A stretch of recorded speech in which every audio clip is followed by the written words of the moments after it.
Dana Barnett, President, Your Honorable Billy Jack Dickerson, Commissioner, and Your Honorable Eric Porter, Commissioner. Madam President and Commissioners, your regular meeting of February the 18th, 2025 is now in session. Thank you, Barb. Thank you all for coming. We will open the meeting tonight, as usual, with prayers by Kirby Pruitt and Pledge of Allegiance led by Mike Stone.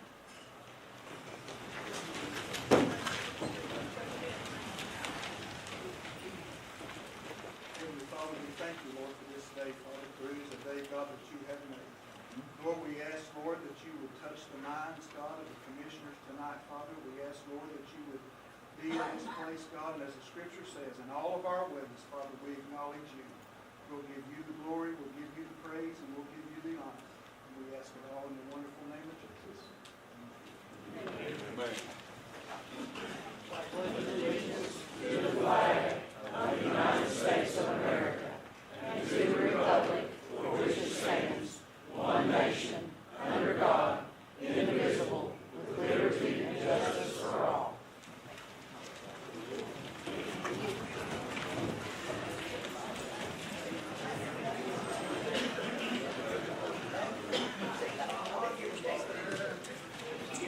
Okay, first on the agenda, we have the adoption of minutes for special meeting of January 30th, Buffalo Creek PSD, and for the regular meeting of February the 3rd. Do I have a motion to accept? Move to accept. Second. It's a little awkward.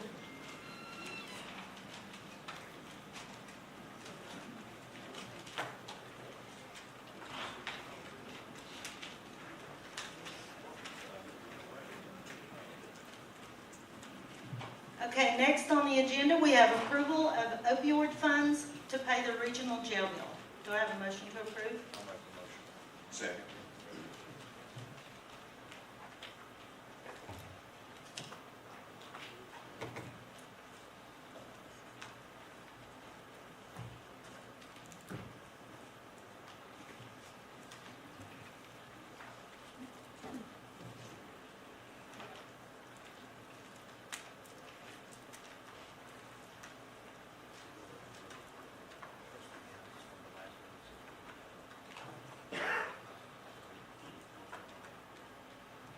So, Mr. Porter is speaking about the minutes from our last meeting have not been posted. What would you just approve? The ones we just approved? Yeah. Yeah, we can post those on our website. Oh, yeah. So, the last meeting, we had some technical difficulties and it was not shown on our regular Facebook page. So we'll post those minutes on our Facebook page so you can see what was done in that meeting. It wasn't deliberate. It was technical difficulty. Okay, the next thing we have is the presentation by Rick Roberts, Logan County Public Service District. He also is our engineer of record for Buffalo Creek PSD.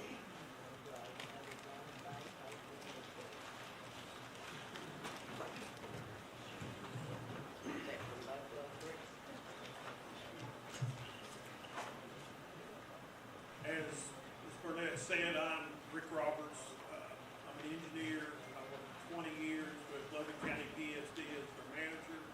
In the last 15 years, doing various and sundry projects for Logan County PSD. The PSD has, over the last 35 years, built over 40 water and wastewater projects totaling over $150 million. They went from 0 customers to over 10,000 customers on water and about 1,600 on sewer. They have 6 projects right now in development. The County Commission was fortunate enough to give the district some money to help as seed money. Those are the Holden Sewer Project, which extends on up Holden, Mudford, with the upper part of Mudford, North Mitchell Heights. Those are all 3 sewer projects. And then there's a project to replace lines in Mitchell Heights, Justice Edition, and Lawson. which is part of the J.C. Evans system that the district took over in 1992. Those projects are all designed, and some were funded, some were not 100% funded. They've all been submitted to the Infrastructure Council. The district in that same time period has taken over 30 systems that were failing or had significant issues. Some of those were really small, don't get me wrong. Some of them were small with 15 customers. Some of them were really large with over 3,000 customers, like J.C. Evans, and Interlock had a lot of customers. J.C. Evans was the biggest. During the past 30 years, they have been successful in upgrading or partially upgrading all of those 30 systems. Most of them have been totally replaced. The district has a water plant at across the river from Mitchell Heights. It's a 2,800 gallon a minute plant, and they have one of the projects ongoing now is to upgrade that plant to 5,600 gallons per minute, to double the capacity to meet the future economic and needs of the county. They've also started work on upgrading the Greenville water treatment plant, doubling the capacity of it. And it right now is running 15, 16 hours a day, and so it's due to be upgraded. It was originally built in 1985. So the district has a large amount of projects that they have done, and a large amount of projects that they have planned. They have equipment, excavators, backhoes, air compressors, road moles, road boring machines. They have a skilled staff with a lot of them have been here for in excess of 15 years, and they know the system well. The district is willing to assist Buffalo Creek, as stated by Mr. Stone at the last meeting, in whatever way necessary, and we would all support that. Mike Beckett has went down to actually to Buffalo Creek. Mr. Pruitt gave a pretty good description of some of the issues down there at the last meeting, and Mr. Beckett has went down there and looked at it. He's already started to develop some ideas and stuff on how to address those issues. I don't really have a lot else to say. The district believes that it can take care of the issues in Logan County, and there's no need to sell to a private, for-profit entity. Thank you.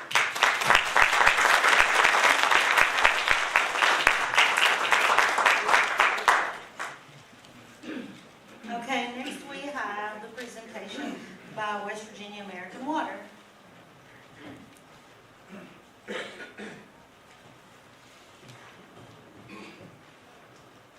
Well, shoot, hold on a second here. I gotta come up and be the bad guy now. So, first of all, I want to thank everybody for coming out.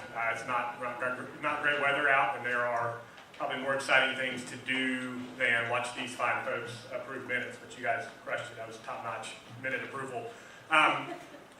My name is Brooks Crislip. I'm the Director of Business Development with West Virginia American Water, and I want to talk about kind of what we're here for this evening, kind of walk through some details and answer questions. I mean, our main goal here is to get information. Mr. Roberts just made right here. Mr. Roberts just made a really good point that I want to kind of double down on. We talk about our police folks. We've got some in the back here. We talk about our ambulance workers. One group that doesn't get a whole lot of praise are utility workers, and the folks that work on providing water service to Logan County, sewer service to Logan County.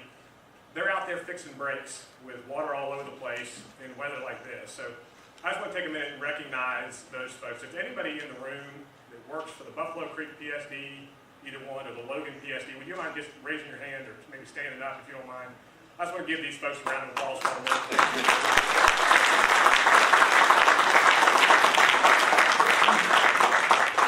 Yeah, appreciate you guys and what you do. And another point I want to follow up on too that Mr. Roberts just made. Those folks are the experts on this system. on these systems. They know more about getting water moved in Logan County than anybody else in the world.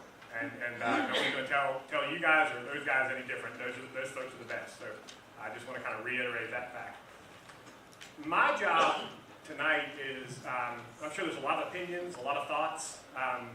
My job is not to change any of those. I have no intent of trying to get anybody to agree with anything I'm going to say, so I'm not going to try to persuade. My job is just to get information. We'll be up here as long as the lights will stay on and they'll have us answering questions and just kind of talking. We want to make sure that, not us talking, we talk with you. We want to make sure that we're getting any concerns that you have and questions addressed. And again, my job is just to get information out, not to make you change your opinion. If you're angry about something, if you're frustrated with something, that's fine, and I don't blame you. So again, just want to kind of talk through a couple things here. I want to introduce to my right is Jake Glantz. Jake's going to talk here in a minute as well, so we'll talk through again kind of what we're doing here. So let's start with that. What are we doing here? So we had some conversations with the county commission probably north of a year ago because this is a problem that is facing. We'll get there. We'll get there. When I say conversations, I mean met in public at a conference. That's how I first met the county commissioners. That was not any kind of secret conversation. We just ran into it at a table at a conference. So we had that's how we met. Had conversations and talked. That's it. And then we didn't have any further conversations for a long time. What we see all over the state, is infrastructure challenges, water and sewer both. We talk about this all the time. When you drove here from wherever your house is to get to here, you probably you saw some potholes, you saw some bad spots on the road. You could feel it, right? You could experience that. When you look underground, you can't see the lines underground. You can't see the water lines. You can't see the sewer lines. But they're there, and they're falling apart. A lot of them have been all over the state of West Virginia. A lot of those lines have been in the ground for close to 100 years, 75 years plus. And they're old, and they're leaking, and they're breaking, and there's things going wrong with them, and all that equipment is dated. And it takes a lot of money, and a lot of time, a lot of expertise to kind of get that fixed. So that's what kind of precipitated and started these conversations and we talk to folks all over the state about the same thing. You know, the water company, we're based out of Charleston, but we've got about 320 employees all over the state of West Virginia. They're West Virginians just like we are, and they come from all different backgrounds and all different places, and they do the same stuff. We focus just on getting water and sewer service to places all over the state. And I think there are opportunities and ways we can kind of help, and maybe not, but that's what we want to kind of talk about is what that might look like a little bit here. So we did an evaluation of the systems. We came down several months ago and looked at Buffalo Creek Sewer, we looked at Buffalo Creek Water, we looked at Logan County PSD Water, Logan County PSD Sewer. So we'll walk through what that kind of looked like here. I mean, it helps if I turn it on there. If you can't see, I apologize. We've got a thing over here, so if you have to crane your neck, you can send Jake your medical bill there. No, we're not clicking at all.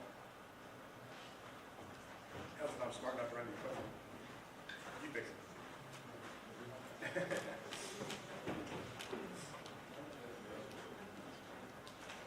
Oh, there you go. Helps when it's plugged in, right? And normally let smarter people than us do this stuff. Hey, there we go. All right, don't worry. I'm not gonna read this to you, and I'm not expecting you to read it, but I'll hit the highlights. I think there might have been a handout out there somewhere that has the basics here, but we're happy to get copies of this to anybody that kind of wants to see it after that. What we identified as far as the needs to get these systems stabilized, just within the first 5 years. This is not for perpetuity. This is just in the first 5 years. We identified $153 million worth of work that needs done. That includes building a new drinking water treatment plant for Buffalo Creek. The Greenville plant on the Logan County side needs rebuilt as well. That includes a rebuild there, a new wastewater treatment there in Man at Buffalo Creek. A lot of investment with the distribution lines. We talk about the plants, but you got to have a way to get the water to where it needs to go, to get it to the houses and get it to the businesses. A lot of those lines are old and are needing replaced. So a lot of work there that needs done, new equipment for the guys. Mr. Roberts just talked on some of the equipment that's there. A lot of that's aging and needs replaced. It's functional, but we can kind of get some newer things out there so that the teams that are working on that stuff have the tools they need to do their jobs. I want to point, well, again, can't see it, but I want to focus on a key thing here. As I mentioned earlier, the expertise with this system is here in Logan County. We're not going to come in from wherever else and try to presume that we know more about this system than the folks that work it do. What we do have is we've got resources, we've got people, we've got things we can help, and that's kind of our intent, is to try to find a way to kind of help out with that. But we want to retain all the employees, I think, obviously. So those folks, if this thing were ever to move forward, those folks all get job offers, they get good pay bumps, they get bonus pay and all those kind of things that go with it. So it's a good opportunity for those guys to make sure that they're remaining part of this deal and the area where they work. All the debt goes away, so that there's a lot of debt on the system that's been incurred over the years, so that all, we pay that back. And then whatever's left over goes back to the community, and it goes to the county, and they have the ability to kind of direct that as they see fit based on what the needs are here in Logan County. That's something that we have no say over. That goes where it goes, and the decisions are made there through you folks and how you vote and what you do. So I want to point out just real quick, just so you get an idea of where things sit here, and I know this may be tough to see again, but if you look at that blue blob up there in the top right, that's kind of where West Virginia American Water, those lines, how far we extend down right now. You look here towards the middle, that kind of yellowish area, that's what most of the Logan PSD covers, and then that red area there is kind of the Buffalo Creek PSD. So then there's Chapmanville there towards the top of that yellow area, and then City of Logan there right in the middle. So that's Logan, there's Buffalo Creek. Here's those plants. Here's where they sit and what I was just talking about. So the Northern Water Treatment Plant is that top red dot, and then there's the Logan County Wastewater Treatment Plant just below that. Down here at the bottom, we have that Greenville plant that I mentioned. That one's the one that needs rebuilt on the Logan PSD side. And then up here towards the right, far right, we've got the Buffalo Creek Water Treatment Plant, and then down there at the bottom of the hill, you've got the wastewater treatment plant. So I'm going to turn it over to Jake here just for a minute so you can hear a voice that's not mine for a second, then we want to turn it over to you all and kind of get your questions answered. But Jake's going to talk a little bit about what the team saw when we went on the site visits and kind of what those things look like. Good evening, everyone. There's some pictures on this, so if you want to see the pictures, you might want to have to come to the other side. I don't know if you're interested in seeing them or not. First of all, we'll talk about this is the Greenville water treatment plant from the Logan County PSD. What that's a picture of, we're not going to get like super into details. That's a backwash basin. Remember, you have to backwash your filters. The stuff that comes out of the water that goes to your house winds up there. It looks kind of bad, but that's kind of what they're supposed to look like. You'd rather have it be here than in your drinking water. Not a problem until you don't clean them out. This is the inside of the plant. As Rick said, built in 1985, due for a rebuild. And that's part of the proposal that we've given to the county commission is we would rebuild this plant. Probably have it in service by the start of year 3. So 1 year to permit and design, another year to build, and then in service by probably the start of year 3. This is a similar backwash basin at the Logan County Northern Water Treatment Plant. One thing that we have a lot of detail on is how this system compares to others across the state. The Logan County PSD is a very, very large public service district. By customer count, it's the 7th largest in the state, and by the number of miles of main line, it's probably about the 10th or 11th largest size. It's 340 some odd miles of line. That is a lot of line to maintain. So, specifically on the Logan County water side, these are improvements that we have planned to make in the first 5 years. If we were to go down the road and become a service provider here, we kind of have to build a 5-year plan of what we would do, the improvements. This is what we've identified that we would have to invest in just the first 5 years. So $69 million in the Logan County water PSD alone. It's about $53 million in the northern part of the system and about $15.5 in the Greenville part. That includes rebuilding the Greenville plant. About $8 million to rebuild that plant.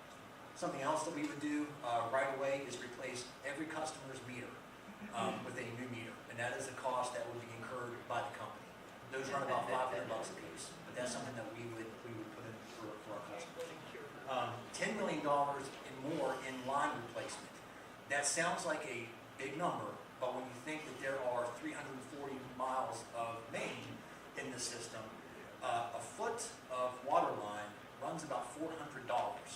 So when you add that up, it adds up really quick, and that's why it takes that much. Money to make sure that you're addressing leaks before they become an issue. Increasing security at all the sites, that's tanks, boosters, and things like that, and also new vehicles for field service workers. Making sure that the people that work out in the field have safety equipment, they have new trucks, they have backhoes, they have bulldozers, dump trucks, whatever they need to make sure that the people who are out there doing the hard work have the equipment they need to do the job the right way. The Logan County PSD wastewater plant is a smaller plant. If you go where it's at, it's right next door to the city of Logan's water treatment plant, or wastewater treatment plant. They're both about the same size. They do the exact same thing. And when you think of it, they're kind of competing for the same funding, the same public funding. There's a very small pool of public funding that's available. It's always getting smaller, and the need is increasing on these public systems. So it's kind of strange that they're fighting over funding when they are about the same size. The Logan wastewater plant, in pretty good shape. It's not horrible.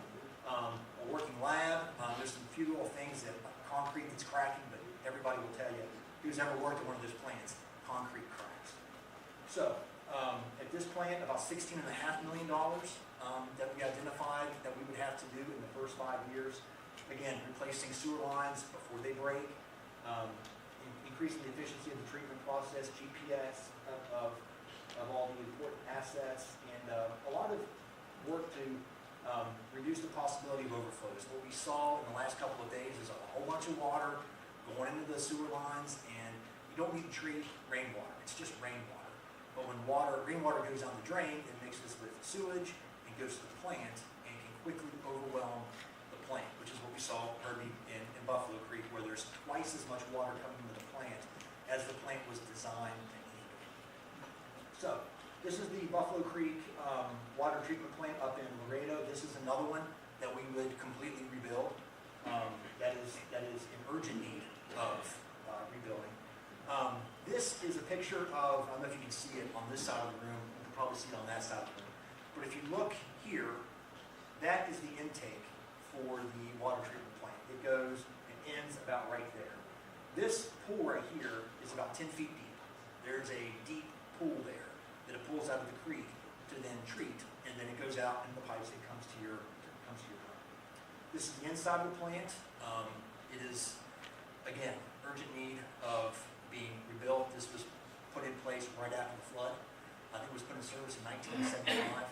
If I'm not mistaken, 75 is when it was turned on. Again, completely rebuilt. So what we identified, $29.2 million in improvements that are needed there. Again, this is money the company would spend to fix up this system. 7.8 to rebuild the plant. Again, replacing all the water meters at no cost to the customer.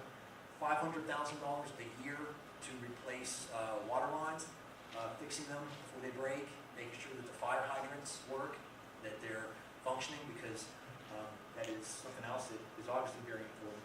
Again, GPS, and again, new vehicles for all the workers. The Buffalo Creek wastewater treatment plant, Lucky's here, and I've got to tell you, this one is it's trouble. It's in a lot of trouble. This is right there in Man, again, put in place right after the flood in 74, 75, but it's a complete rebuild. It's at the end of its useful life. A lot of the infrastructure there is original, so props to Lucky for keeping it running, props to Herbie for keeping it running. It's been a chore, and it's honestly amazing that you kept it running this long. $39 million in the system over there. $20 million to build a wastewater treatment plant. Wastewater treatment is just more expensive than water treatment. There's a lot more that goes into it. The regulations, the environmental regulations are very, very strict. And EPA, DEP, Bureau of Public Health, is all over us when it comes to that stuff. $20 million to rebuild the plant, $500,000 in main replacement. There are significant leaks throughout the system that need addressing. Again, you want to make sure your system is as efficient as possible to make sure that it's only sewage that's coming into your system. You're not treating groundwater or rainwater, because that just makes your plant work harder, makes it wear out faster, and you're paying to treat rainwater, which nobody wants to do. Again, new vehicles, service trucks, pickup trucks, excavator for the workers at Buffalo Creek. So, happy to answer questions after Brooks goes through some more information here. I think everybody has this in the handout. Glad to see that out, because that lays out what we have proposed. Very clear that we're all on the same page.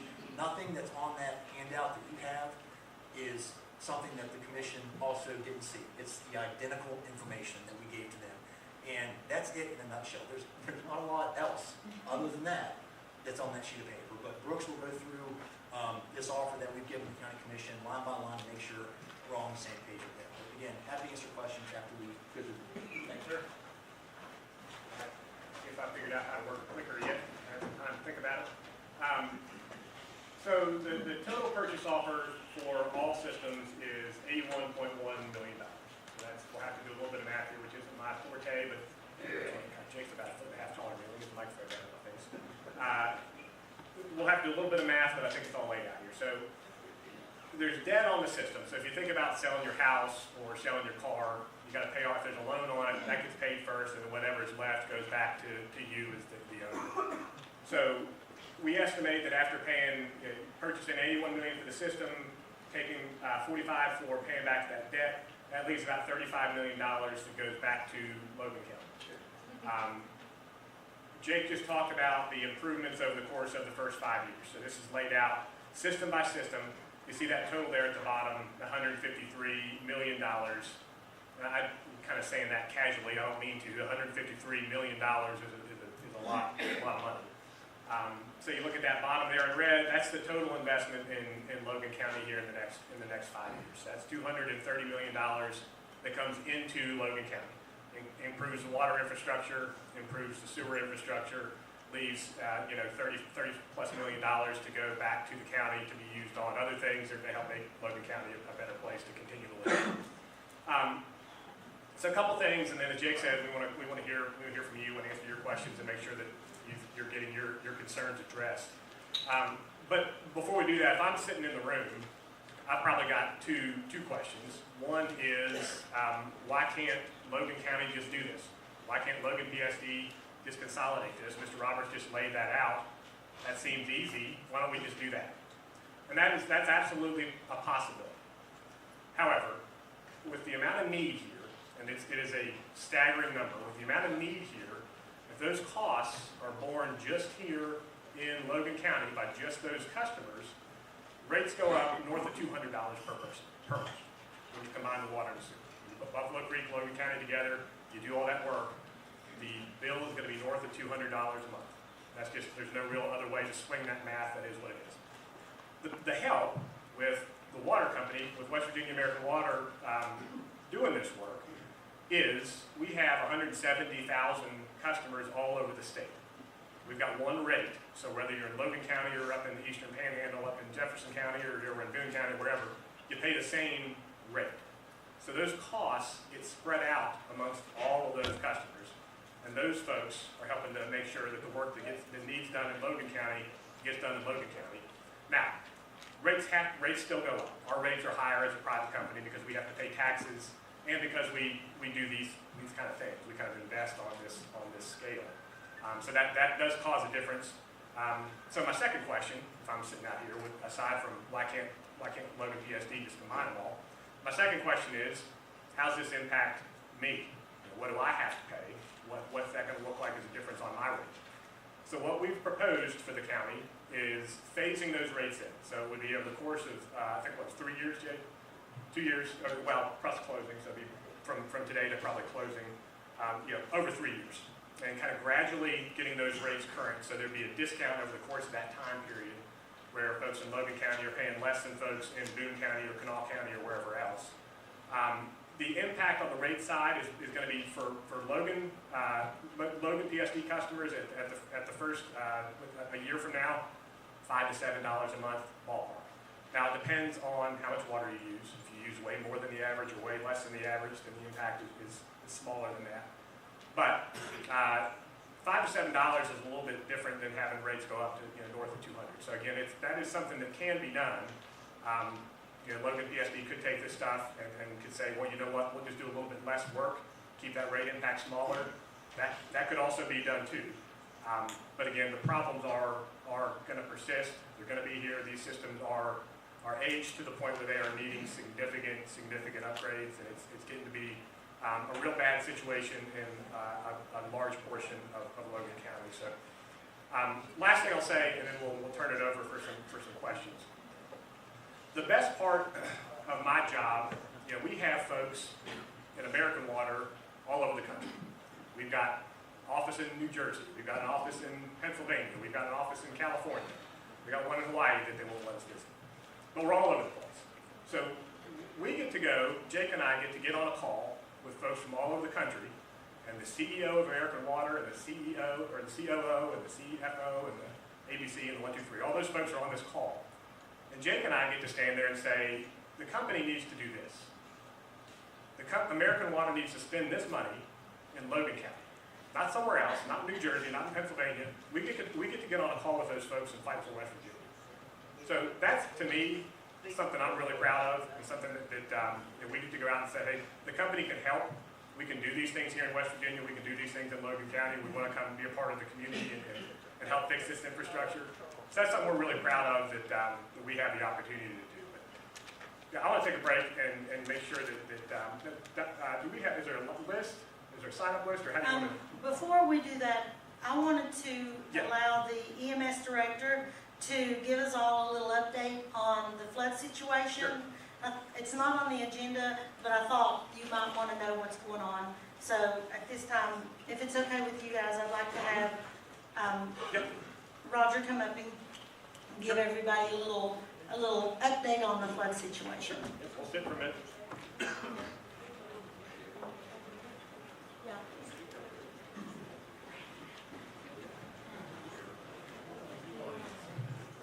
Okay, thanks for the time to kind of update you on what's going on. I'll be as brief as I can, but in order to really understand how this process works, because I've had a lot of questions, is FEMA coming in, what's FEMA going to do, and all of that, but in order to understand that, you have to understand how this whole process works, and it goes something like this. First of all, FEMA doesn't own one truck, they don't own one bulldozer, they're a checkbook. They come in and reimburse governments and reimburse guys like me and other people who actually do the work. And basically they operate two programs. They operate a public assistance program, and they operate I'm talking about during times of disaster, they operate a million programs. But during disaster, pretty much they operate a public assistance and an individual assistance.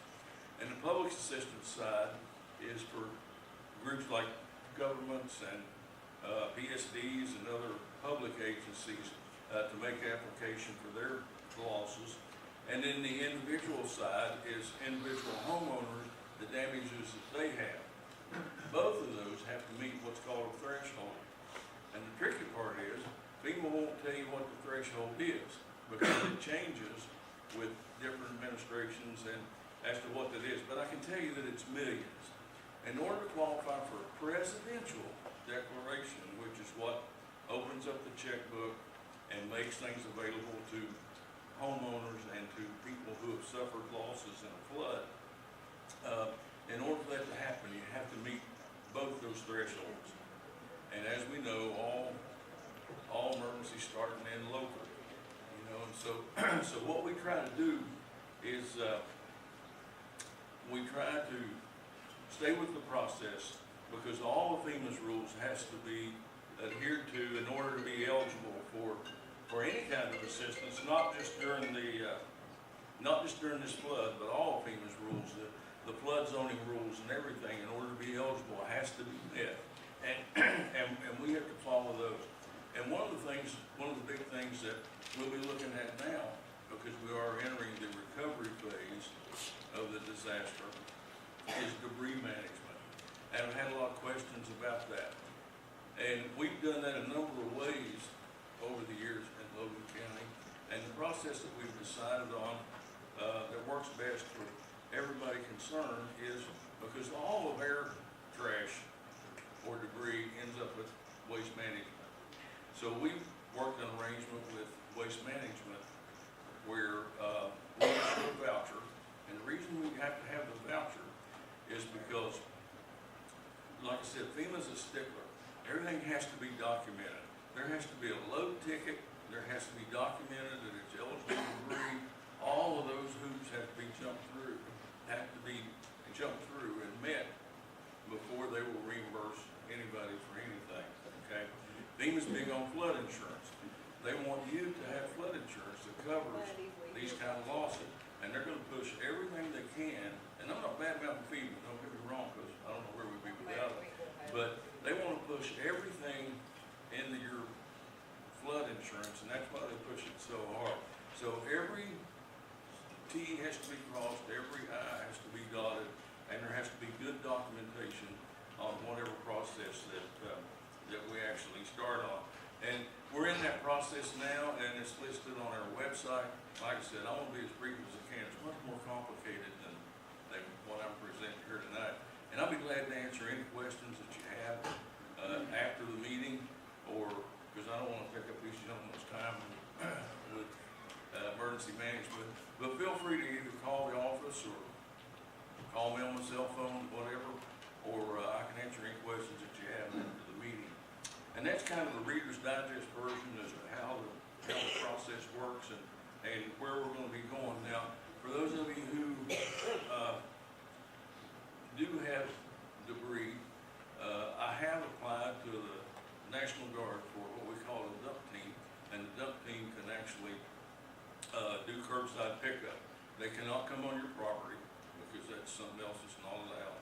They can't come in your house, they can't come on your property, but I've applied for that. I've not received a okay on it yet, but I think it'll get approved, and if that gets approved, then we can do curbside pickup. We can actually go to the curb. You have to get it from your property to the curb, and we can pick it up if that gets approved. But like I said, everything starts local, but then it goes from your community to the county level, me, and then I go from the county level to the state, and the state goes to the federal when we've met all of those resources. So hopefully that'll get approved, but for now, that has not been approved yet. And so if you have debris and you want to get rid of it now, we do have vouchers that you can pick up a voucher and take your flood debris once it's eligible and once it's certified, and it is flood debris for 2025, then you can take that straight down to waste management on your own. Okay? Where do you pick up the vouchers? At Station 30, which is right behind McDonald's, the Lisa Station, 26.5 Main Avenue. And like I said, if you can go to our website, the Logan County Office of Emergency Management, and everything's there, the phone number, and what you're going to need, and all of that. Or just holler at me. I know most of you in here worked floods with you in the past and all, and feel free, just holler at me if you have questions, or if you got an unmet need, something I can do for you. Thank you, Roger. We had 3 people wanted to be on the agenda, so we're going to start with them. The first one is Gerald Sloan.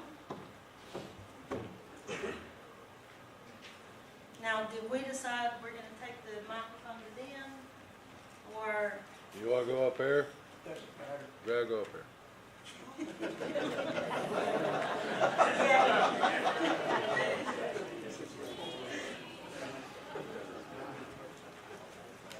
And I don't know where the list is for the people who wanted to have questions. I have it. You have it? Is that the 2 minutes? Yes. Gerald, the 3 people with presentations, they get 5 minutes. My name is Gerald Sloan. I'm a lifelong resident of Buffalo Creek. I've been dealing with the Buffalo Creek PSD for over 20 years. I go to the meetings quite often, and what I have saw all throughout the years, I have been in contact with the county commissioners on appointments of certain board members, certain people. I felt that they were better qualified people that could have been put on the board.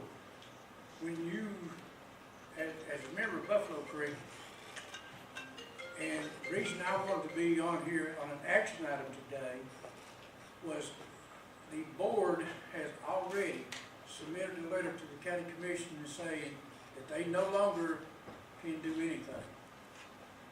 That they've, hands up, sell out to American Water. That they gave up. And I think a lot of it is malfeasance, which throughout actions that they've took throughout the last few years. And I believe that if the board should be dissolved and let the Logan County PSD take care of it until such time that it is decided whether American Water or the Logan County PSD does it. But this board right now, I went to the meeting this evening, it was supposed to be at 4 o'clock, they held it at 3 o'clock. And so we didn't have a meeting. I have the paperwork here where they submitted that they, and it's all three board members have said that they don't know what to do. But we know through Mike Stone and them, they went up there and they said they can help us. So until such time, that's why I was wanting to be able to ask the county commission to dissolve the board today. And I was to put on the agenda for that. But like I said, I've been dealing with this PSD. I'm not a person that knows a little bit about it. I'm a person who knows a lot about this PSD. I've been to the meetings. I actually, at one time, we had, myself and a friend of mine that's no longer with me, we had to take a petition up, and I had a video of a board member threatening to whip this guy. And Mr. Kirby all the time said he'd never seen anything like it before. But the county commission needs to be able to remove these people. They can't do the job. If they say, I'm done, I can't do the job, then let someone step in that can try to do it. And Buffalo Creek, I keep hearing it's falling over the cliff and everything else. I think that the water, we have an operator back there, you could ask him if you wanted to. He runs the water plant. I think we need some updates. On the sewer, I have a friend that does have license and is a manager. I've talked to him about it, and he says that there are things that can be done right now. I do know during the COVID crisis, I went to the church at the mouth of, and I'm glad you said that about the money. I'm glad you said that. I went to the church at the mouth of, over here, Our Lady, whatever his church is, mouth of Davis. And we had all of our representatives. We had all from all counties surrounding here, all 5 counties surrounding here. We had our representatives come in here. There was COVID money come in. I sat at the infrastructure table, and I specifically asked about Buffalo Creek. And they said that since Logan County is an impoverished county, and that we could be forgiven of the 20% when you apply for a grant to do something. It's 80-20. You have to put up 20%. They said because where we were emphasized that we're poor down here and stuff, that we would be forgiven of the 20%. I went the next day. I went to the board, and I told the board, right there the board members are, 2 of them, and I told them about these. I told them that they could apply for a grant and be forgiven of the 20%. Did anyone ever do that? No. All right, so here we are, what, 3 years later, after the COVID, and nobody applies for this stuff. Why? You have grant writers. I suggested, and we have a member here, and I know the man and I like him, but I suggested they put another man in his place because the man, the last job he had was vice president of development of Southern West Virginia Community College. He has a master's degree from Marshall University in business, and he also, Time's up, Gerald. see, that's why I say, that's why I wanted to be on a presentation. I'm just letting him know his time's up. Cut off. I thank you, people. Thank you, Mr. Sloan. The next on the list is James Porter.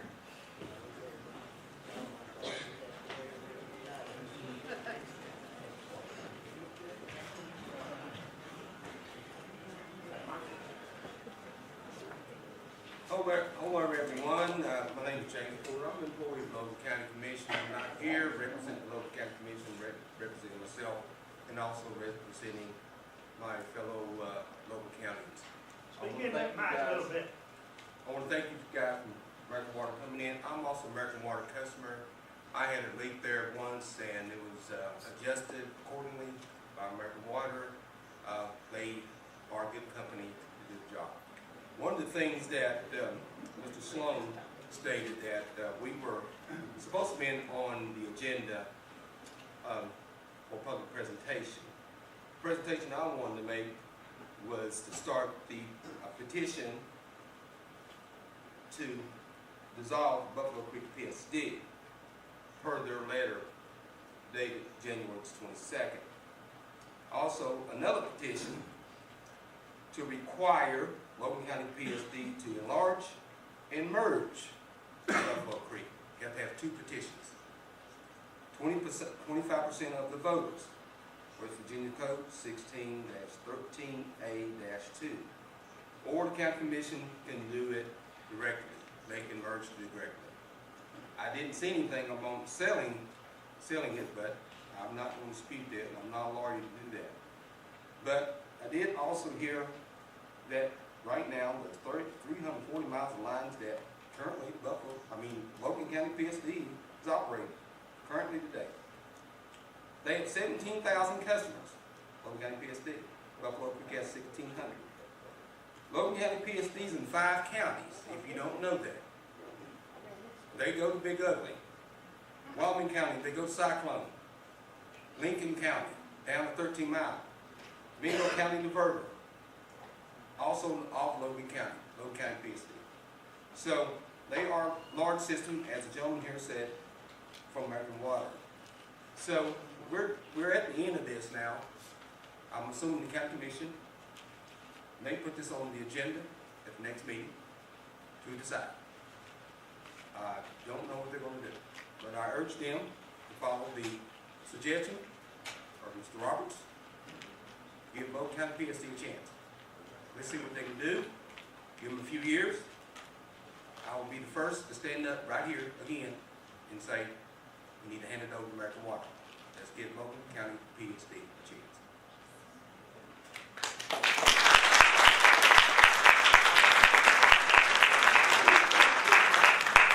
Okay, next we have Mr. Pollard.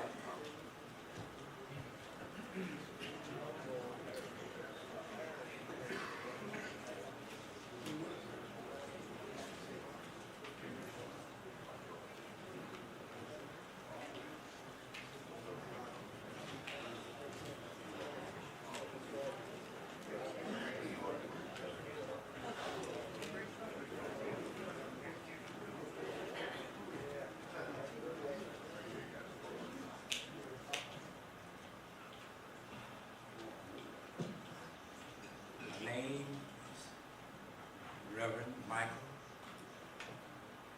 S. I'll tell you what that stands for. Pollard. A lifelong resident, born on Buffalo Creek, live on Buffalo Creek. Other than 15 years when I was gone into the service, proudly a Vietnam veteran, I have lived in Logan County, in Kistler. I'm hearing all these talks about merger what's that word you use? Acquisition. Acquisition. What's the one you use about coming together? Consolidation. What I would like to hear is from the Logan PSD what your financial status is, what your long-range vision is, what compared to this in 5 years. I'm hearing Mr. Porter say give you all a chance, and if you can't do it in a couple of years, turn it over to American Water. Brothers and sisters, we got to get real about this thing. $234 million investment. That's a quarter almost of $1 billion in 5 years. It took us 20 years to build Route 10, and I had a little something to do with that. 20 years, 300 and some million dollars. These people have come in good faith. They have got the resources to get started as soon as the process becomes approved.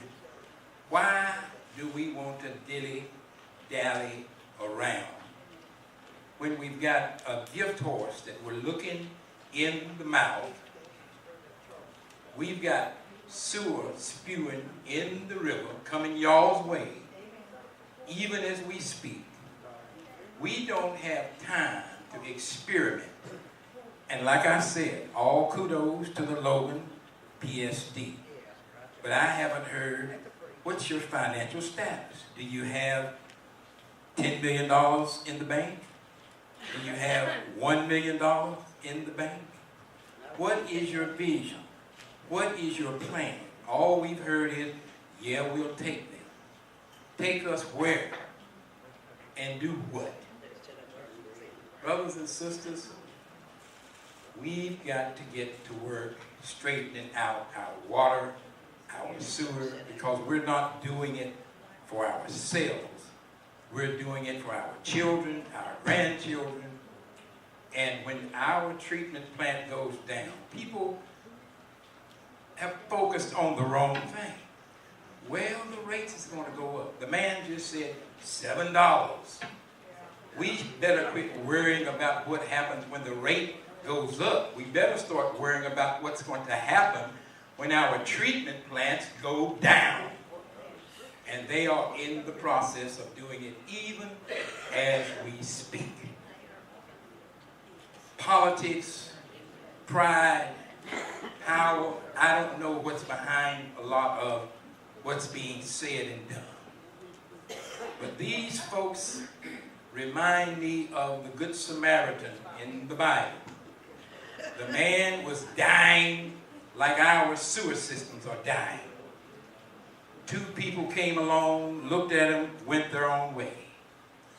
The 3rd man came, saw him, healed him, picked him up, paid his bill, and had the 3rd man not rescued him, he would have probably been dead by the time the next person came. There's nobody standing in line waiting to do what these people are trying to do. Nobody. We need to get busy. We need to give these folks the green light. We need, and I'm going to say this because I've said it publicly before, Logan, kudos to you. If you all feel like you can go your own way and do your own thing. But I don't care.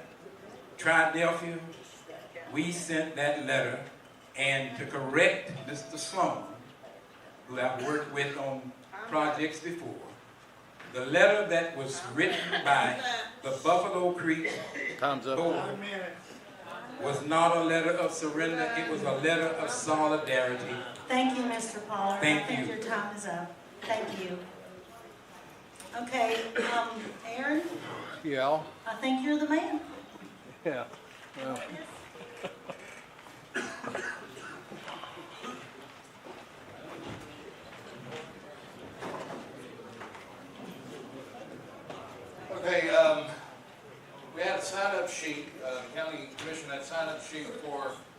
2 minutes. Anybody wanted to say anything more? And I'm going to bring you the microphone. You get 2 minutes. I'll have the timer in front of you. You don't get 2 more. You already have Leslie Cabell.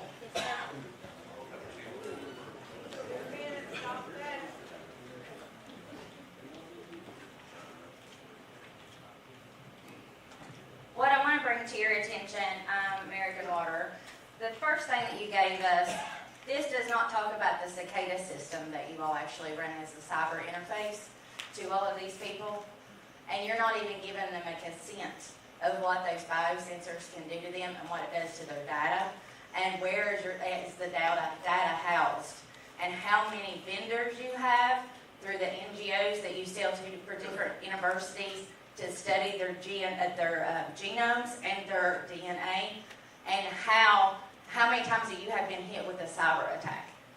You've had the biggest one. Did you tell them that, what data that you pull from the wastewater? I don't know. You didn't. I don't know anything about. Well, you should. If you're doing you're telling people you're giving us this much money, but you're not telling them what you're going to do with the sewer system and what you're going to do with the information that is stored in that data. Their DNA and their genome, that you're going to send it to a university to be studied and dissected. You do it. I have the information. Anybody wants it. Also, the meters that you're putting on their house are smart meters, and what that does to the radiation to these people, you didn't even talk about that either. You just want to offer them a big fat $2 million. So yeah, we're going to stick with our local. That is our choice, and that's what we do, and that's what we want here in Logan County. You have not been upfront. You have not been truthful for the information. It's even in your pamphlet that you gave us. They gave us the first meeting. And the conversation you had with them over a year ago, we didn't know that. Just to tell you that. That's why everybody's upset. Nobody knew about this situation, but y'all been making deals for over a year. So I need to know right now, you have not given these people consent what you're doing with their data, their DNA, and their wastewater. You sell it to other vendors. It's public knowledge. You want to reply?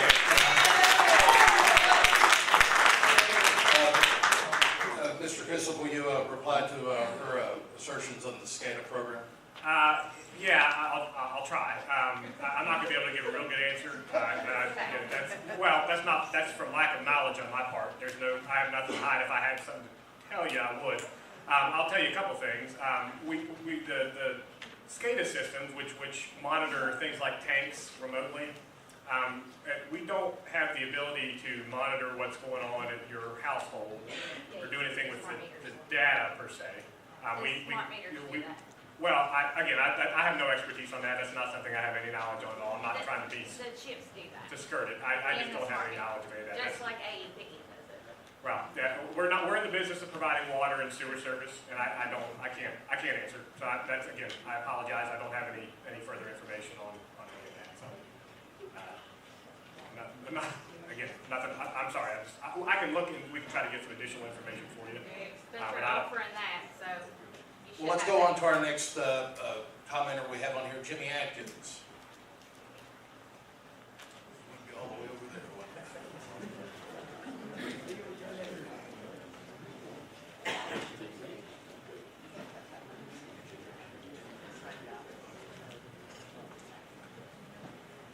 Hello, my name is Jimmy Atkins. I'm just a regular, everybody person. I'm retired, just me and my wife, and I've got good retirement and everything like that. But I'm here to make sure that my children and grandchildren aren't paying for the mistakes that this county makes by ending up with $234 million. Sir, you all do detailed analysis on everything that you do. How long do you think it's going to recover? It take you to recover that $234 million from this system? You're asking how long you think it'll take for us to make any kind of... Well, good question. So I don't know exactly timeline-wise, but what I'll point out is, as a company, we don't make money based on folks paying rates. The way that we're kind of set up as a company is, if an investor wants to buy stock in American Water, and and anybody can do that. It's publicly traded. You can get your phone out and buy a share. The expectation when you buy a share of stock is that at some point it'll make some money back to you.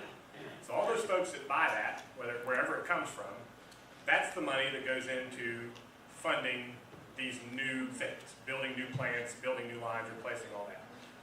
Over the course of time, we are allowed to make a marginal, it's about anywhere from 7 to 9% is the allowed amount we're allowed to make on those new investments. So long story short, we're set up in a way that incentivizes the company to fix things and to build new lines and to replace plants. And that's where the benefit comes in. It will take us longer than 5 years for sure to start making money on an investment of that size. That will happen over the course of time, but it's a long-term investment. This is not something that's a get rich quick scheme type of thing. What would you say the average monthly rate is right now for American Water? So it depends on your usage, right? So if you're using a small amount, if you're a single person, I'm just talking about a flat rate, not minimum, we have a minimum bill, which is roughly $45, $50, I think is the minimum. And again, that just depends on, it will vary depending on use above that. But, what worries me is that, in 2 years or 3, that flat rate's gonna kick in, and we're gonna be paying that around $50, even though we're not right now. But then, on down the road, it's gonna keep going up and up. And the people, like down at the Justice Station stuff, they're paying double for sewage than what they are water right now. I mean, that's outrageous, and I don't want my children, my grandchildren left paying all this stuff. I know you guys are out to make money or not, I think that we can take care of our own stuff and let the Logan County PSD take over man and put it all under one system and take care of it. Thanks for the question. I appreciate that.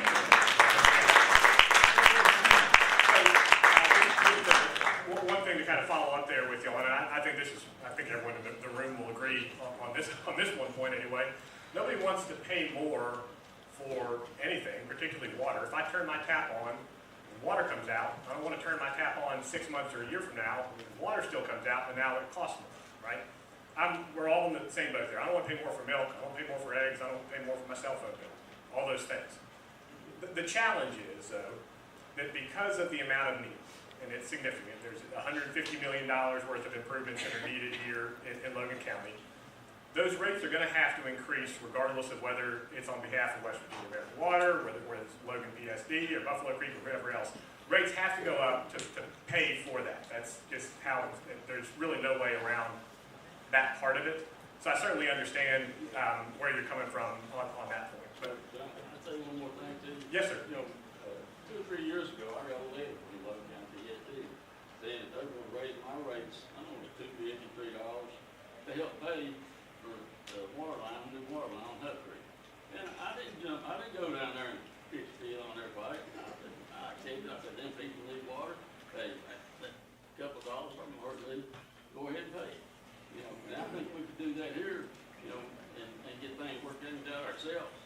Because I say, I don't want to go in and live like this and worry about my children and grandchildren and pay for it. Yeah, no, I hear you saying. So your concern is kind of that generational compartment, right? That you're passing that down the line, right? Well, I think we need to keep everything here, take care of our own stuff, and not let outside people come in and don't have to worry about big companies like power company. We have enough trouble worry about power companies raising our power bills every time we turn around. I don't want outside companies doing that to everybody. Next thing you know, water bill, and then it'll be something else, then something else. Right. Carried away. Yeah, and I appreciate that. And folks, one thing I'll ask too, I want to make sure I can hear, so I can make sure I'm addressing everybody's concerns. And like I said, I'm happy to, we'll stand and Hey, everybody, come on. We'll stand and What's answer up? questions. We all want to hear. Yeah, we'll stand and answer questions all evening. I just want to make sure I can hear, so just make sure I can hear folks. So I'll take insults or whatever comments there are. I just want to make sure. Well, don't open it up for that. Let's go on to another question here. Don't invite them. Well, we got a chance. That's good Frank advice. Codispoti. How long have you been with American Water? I've been with I've been about 5 years. Okay. Have you took time to go to the Better Business Bureau site and read about West Virginia American Water, out of 5 stars, y'all got a half. Seriously. Go to Google reviews and put West Virginia American Water in. You got 1.5 stars. You got a little better there. Better Business Bureau. Look at the lawsuits West Virginia American Water had against it. And you want us to suffer? You guys come to these communities, you offer them a bed of roses. We end up with daisies in the end. We don't need you guys. We can fund our own water system here in Logan. We don't care to pay a little bit more than what we own, but we don't want to give you our money. How's that sound? I hear you. I appreciate the comment.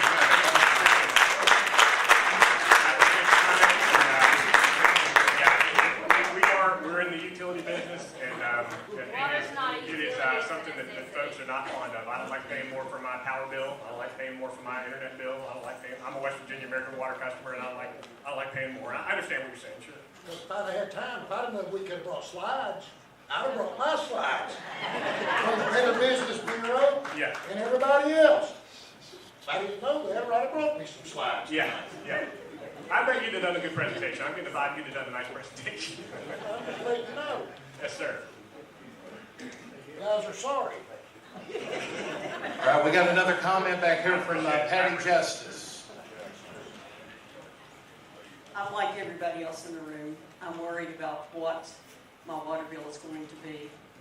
Comparison rates between the PSD, what would their rates be compared to what American Water would have? I mean, it's great that you're going to give new trucks to all the guys, new equipment to all the guys, but you're giving it on the backs of our paychecks, on our water bills, that we are afraid we can't pay.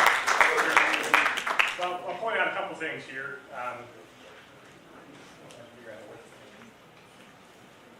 A couple things I want to point out, and again, didn't talk on earlier. We have a variety of discount programs for folks that qualify. So, in addition to any assistance that if you're on supplemental security income, if you're on West Virginia Works, if you get SNAP benefits, and then based on income level, there's additional discounts there. So we have a significant amount of discounts for folks that qualify that help with those bills, because we hear that all the time, right? And totally get it. You will get no argument from me on any of those points. I understand. We don't want to pay more for the service. I get it. Right. I mean, compared to what can the local PSD offer as far as rates compared to what American Water, what our rates would be. We need to know that. We need to see that on paper so we can compare. But we'd like to keep our own PSD here in Logan. Yeah. Right now, I go to the car wash to wash my car because I don't want my water bill to go up. I don't want to have to go to the laundromat to do my laundry after American Water takes over. Sure. No, I hear you. Yeah, and like we said, the challenge with these systems is just the sheer amount of work. And I know we don't want to pay more for this stuff. I'm not going to disagree there. The challenge is that we do want the stuff, right? We do want water. We do want wastewater that works. We don't want to just dump it into the creek. So the path forward is trying to find a way to keep these things operational so that our grandkids and the kids and the folks that are coming behind us have the same water that we have now, because it doesn't last forever. So somebody has to do the investment, and it can be done. It can be done by Logan PSD. The problem is, I will invite somebody to yell some numbers at me here. What would, just guess, the total number, take West Virginia American Water out of it, the total number of public, either a city or a county, water or sewer provider there are in the state of West Virginia? Not a big state, how many do you think there are? Any number's fine, just give me a guess. 37. What we got? 553. 553. So what that means is there are 553 other communities like this one that have needs and that have infrastructure that needs fixed. There's a pot of money from the state, from the government, about yay big. There's 553 other communities that are trying to get their hand in it. We're really worried about water. I hear you. Yeah, that's right. You're worried about this one.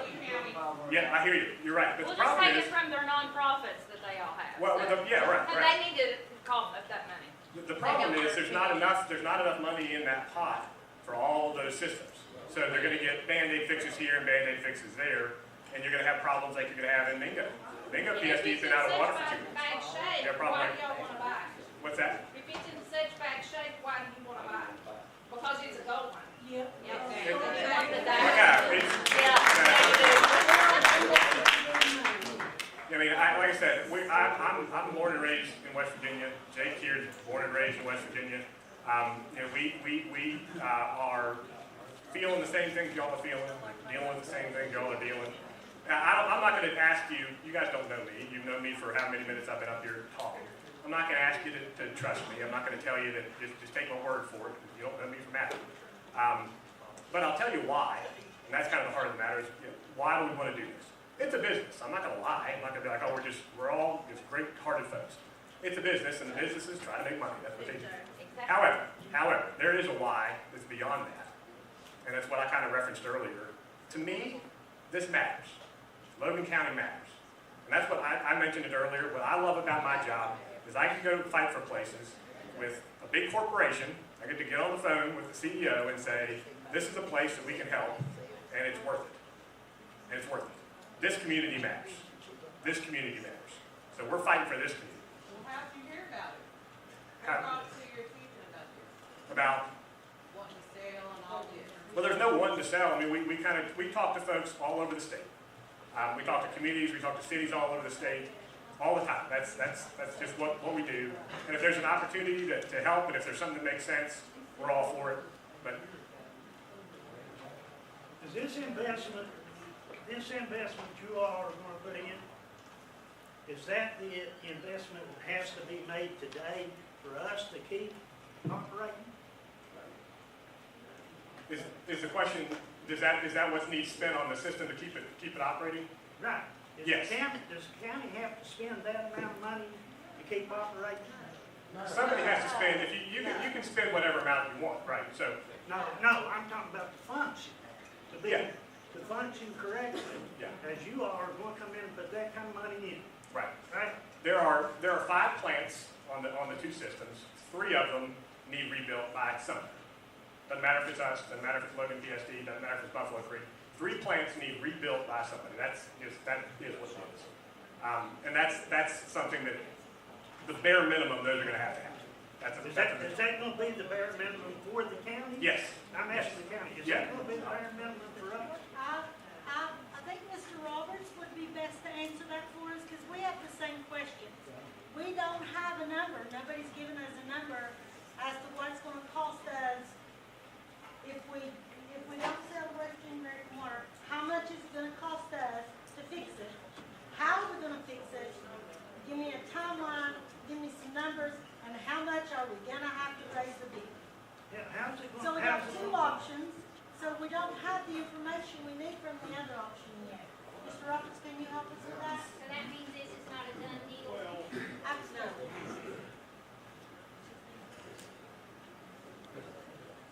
So we got Mr. Roberts is going to speak, and I know we have one more person on the list. And then what I will ask after that is just we can just kind of pop a hand up and we make sure you get the microphone so we can kind of hear everybody. That way we can go make sure everybody gets a chance to speak. Mr. Roberts, I'll shut up for a minute. Go ahead. There's a lot of options that you can evaluate. The Northern Regional Water Treatment Plant's already being designed and it's already funded, so it's gonna happen. So wait just a second. The Northern Regional has been designed, we paid for that, correct? Have we paid for that? The county commission, Yes. $980,000 roughly. You paid for all the soft costs. We got Okay, $6.2 and that's million. what we did with their ARPA money. Everybody wants to know what you did with their ARPA money. We did that. That was for infrastructure. We used it for infrastructure. So then after that, what do you say is necessary next? Well, you also paid for 4 other projects. Well, the design and soft costs for 4 other projects. Total? We paid for all 4 of those? Five, totally? counting Northern Regional. And we used we've already got those paid for. You paid for soft costs. That's what I mean, that's Yeah. soft costs. That's what we used our ARPA money for. Right. Was soft, okay, so that's those 5. Okay, now, where are we after that? What do we have to do now? Like, we've got the engineering, we've got the attorney fees, we've got the permits, whatever we need, that's the soft cost. Now we come to the work part of it. What does that cost us? Well, you bid them out and take the low bidder to actually construct the project. But you can't you give me an estimate? It'll be better next year than it would right now. Okay. Well, I mean, you know, with all that money that hit the street, prices are really high right now. So you're saying competition? You've got about five treatment plant contractors in West Virginia. So, I mean, Northern Regional, we intend to bid out this year. So, what we all want to know, how much are our rates going to raise? How much do we have to raise rates to be able to keep our water company in it? How much, if we, and I've talked to the PSC about the process, the legal process of either dissolving Buffalo Creek or merging. It's a different animal, because of assets and transfer of assets and those kind of things. We have discussed things, options.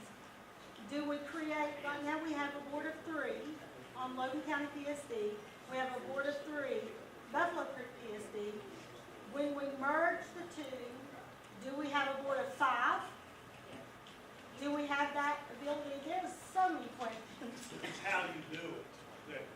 The answer to your question is how you do it. How do you do A it? true merger of PSDs, you can go to 5.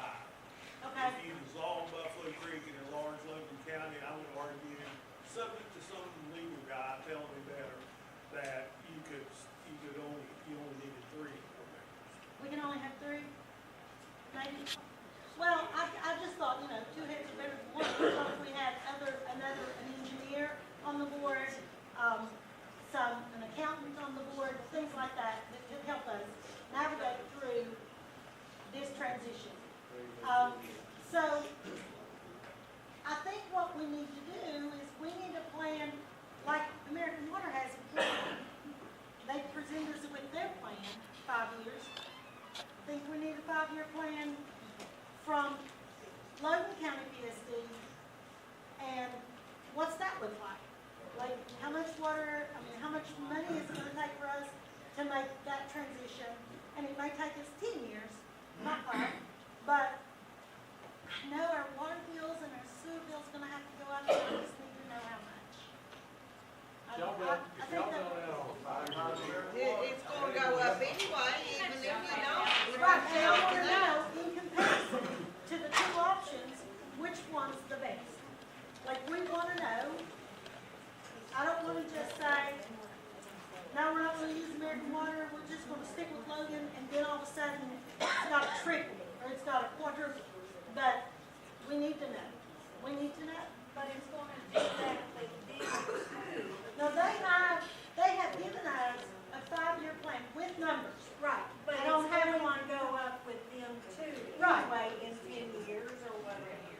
Right, so we need to look for information. We need to know It's gonna be through PSD. Okay, before we get back into this question and answer, there is one more person on the list. 3 other people said they already had their questions answered.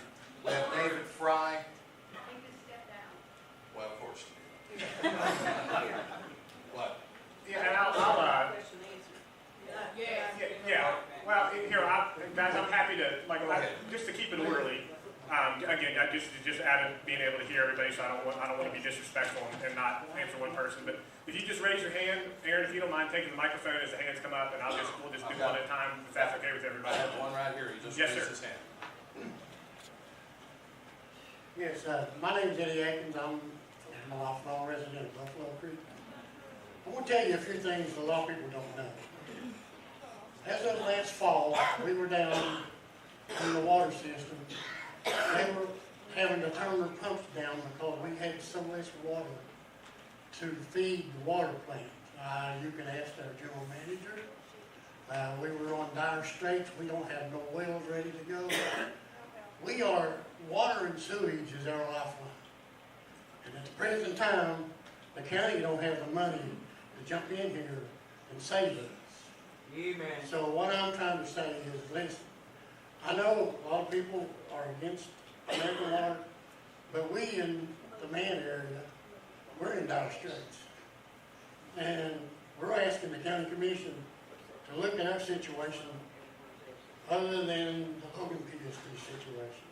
I know I'm with the Buffalo Creek watershed, and listen, we love our area.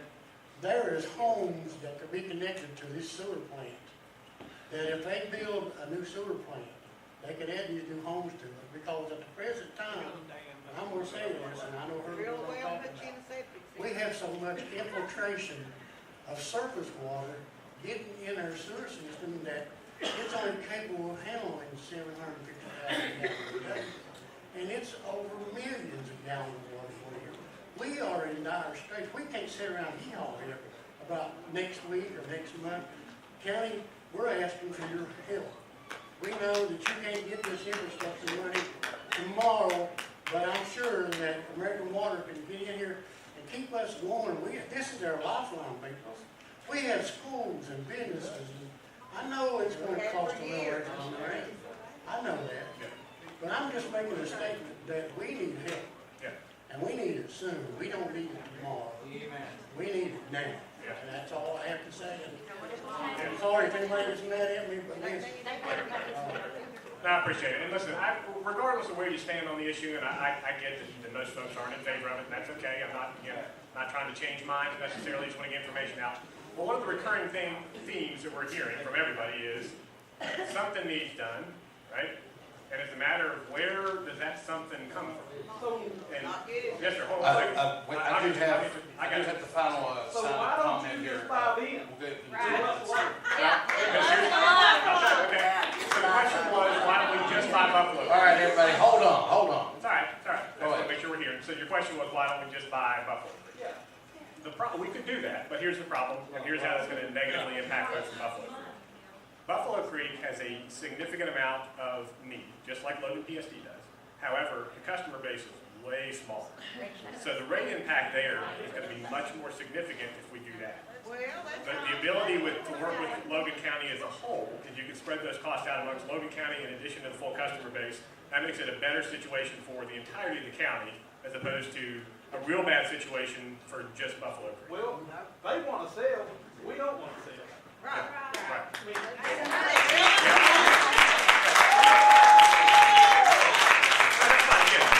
I hear you, that's fine. I'm not trying to change minds. I get what you're saying. It's when you kind of look at the numbers of it, that's kind of what's driving it. Before we get to I'll come right back to you if that's all right. He's been we got the last sign up here for the evening, David Fry. Go right. Yes, sir. I really feel that the Logan County PSD has been a very successful company.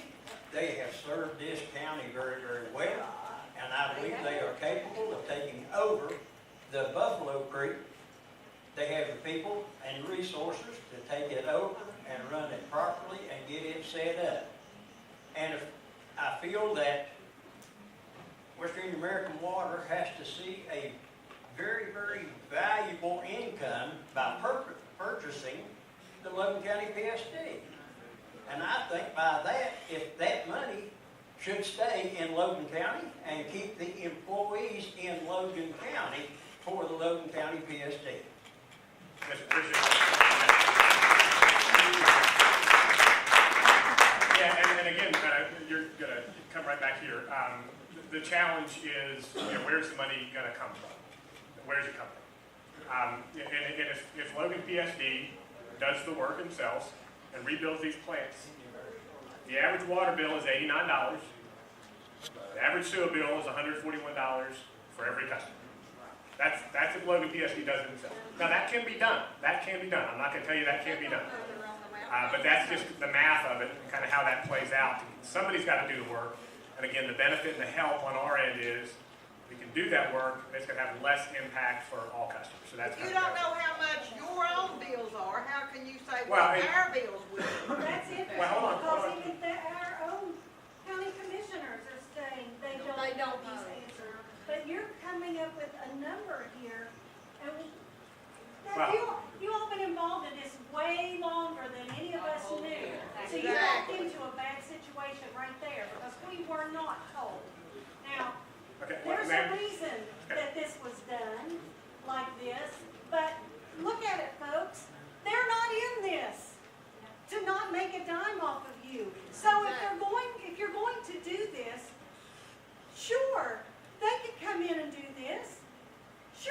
can. But when is a West Virginia never gonna sit down and just say, you all take it over? We're not capable. Our boys went to war. West Virginians, a lot of them went to war. More of them than most country or states in this nation. Since when do we sit down and say we can't do this? We've got a very capable board sitting up there. Those folks right up there, they do a job every day. Now granted, we don't always agree with it, and I'll say I'm one of the first. I don't always agree with it. But do I doubt that they're incapable of making a good decision? No, I don't. Because I think they're sitting up there, they're listening. I think they can sit there and see what we want. I'm going to give them credit for that. We did vote. But, you know, this money's going to come from somewhere. And all respect to Mr. Pollard, I believe it was that spoke last. Yes, I understand that they're in dire straits there. I do. But again, the money's going to come from somewhere. West Virginia American Water is just going to put a little of it in their pocket while they're helping us. Why not put that money back into your own county? Now, I believe you were asking about that $89 and the $141. Where did those numbers come from? Exactly. So, yes, so How these do numbers, you know it? he's going to answer. This is just the kind of basic math of the customers in Logan County. If this work is done by Logan County, in Logan County, without any participation from everybody else, one, you got to find it somewhere. Somebody's got we're not going to. It's got to come from somewhere. So that's the challenge too. You got to find a grant, you got to find a loan. That's not quick. That's not an overnight process. That'll take years. That's the challenge. That's just the reality. That'll take years. But once it's done, that's what the rate impact would be based on the customers in Logan County for just water. $89 a month. Just sewer is right here. For the amount of work that needs done, that's $141 a month. I don't have a calculator, but those two numbers combined would be the water and sewer bill in Logan County. $230. $230 a month. There you go. Thank you. That's This would be Logan PSD's. This would be if Logan PSD did that work. Yes, that's what it would be. That's not yours. All right, that's not ours. No, that's not ours. This gentleman here had a question next, so I'll go to him next, and then I think ma'am over there, and then, did you have a question on the end there, maybe in a second? Okay, yes ma'am. Go ahead, sir. You talked about Buffalo Creek as a standalone system, you all versus it wasn't an option because it costs more for those residents there. Yeah. Why wouldn't that same principle apply to the bought it all? You'd be spreading those costs throughout the state on the customers. Right. So that rate impact shouldn't, if you would buy Buffalo Creek alone, there shouldn't be any additional rate impact to them if you're going by the same principles and spreading your costs. Yeah, well, when we kind of look at it from a financial standpoint, again, looking at the math and the way it all kind of plays out, when you factor in customer count size, the rate impact is going to be more significant for Buffalo Creek. Their rates are lower. There's more work needed there.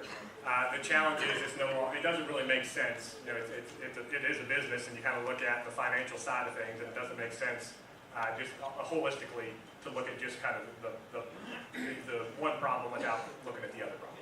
Okay, I got another question right here. Our mic's running low here, so. You can yell, I'll hear you. My name is Herb Pruitt. I've lived on Buffalo Creek all my life. To make you all aware, we're in dire need. Regardless of how this thing goes, we need help. Now, Logan County says we're going to help. That's fine. That's all. They've helped us in the past. That's great. But in the last year and a half, if I can remember correctly, Mr. Stone applied for a $500,000 loan with an additional $100,000 a month for the next 6 months so they could pay their bills. I was in the county commission when they asked for that. If they're in that kind of shape, can they really help Buffalo Creek? Can they help Buffalo Creek? That did not happen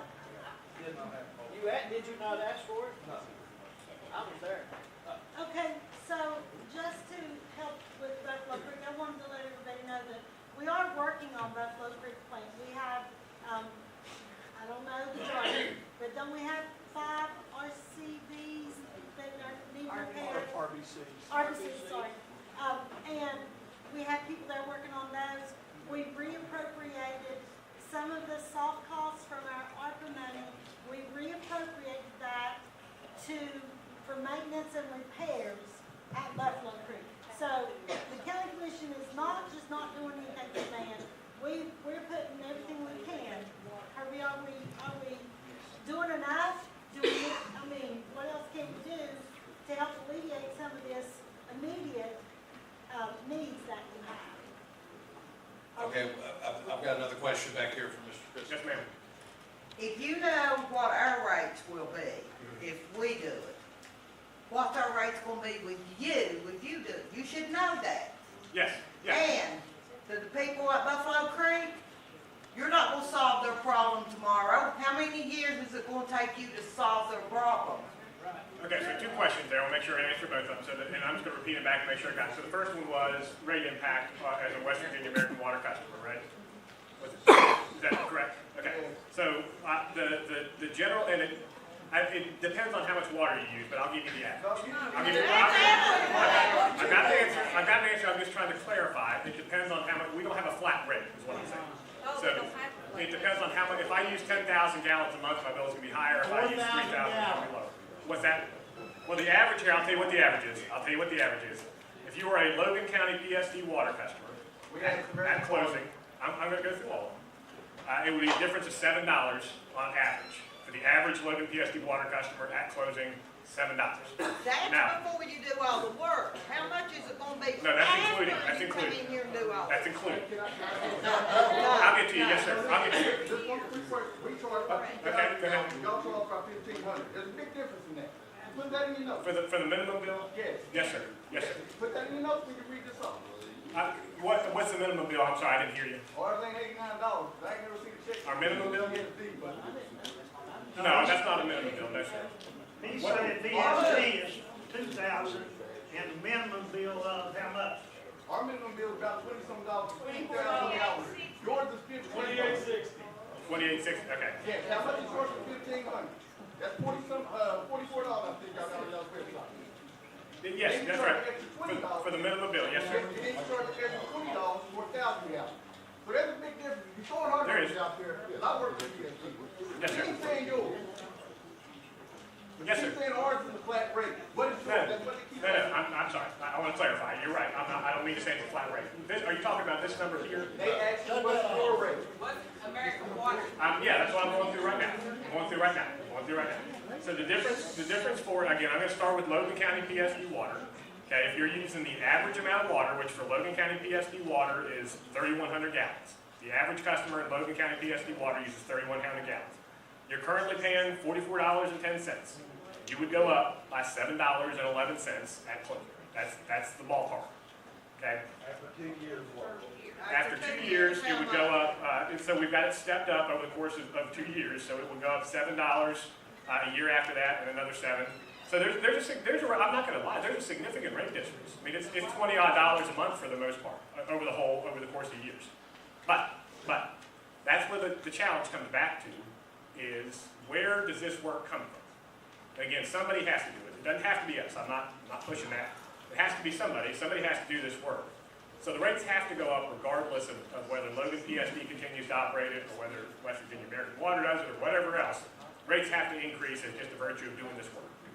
That's just kind of the challenge. Still didn't tell us your number for American Water. For how much? What's for? 3,100 gallons. What would American Water be after this rate increase, or whatever y'all do for 2 years? So for 3,100 gallons, the bill would be roughly $68, $69 a month. It is a big difference. No, you're right. But that's after 3 years, right? That's after, yes, correct. Then the sewer. I can't hear. Sewer goes under that. Now, I've got a question back here, and I've got another question over to a lady here. Go ahead, Yes, sir. County Commissioners, Ms. Barnett, Mr. Dickerson, Mr. Porter, can you require Logan County PSD give us a 5-year plan? Can you repeat that, Jim? Can you require Logan County PSD give us a 5-year plan? I'm going to defer to council.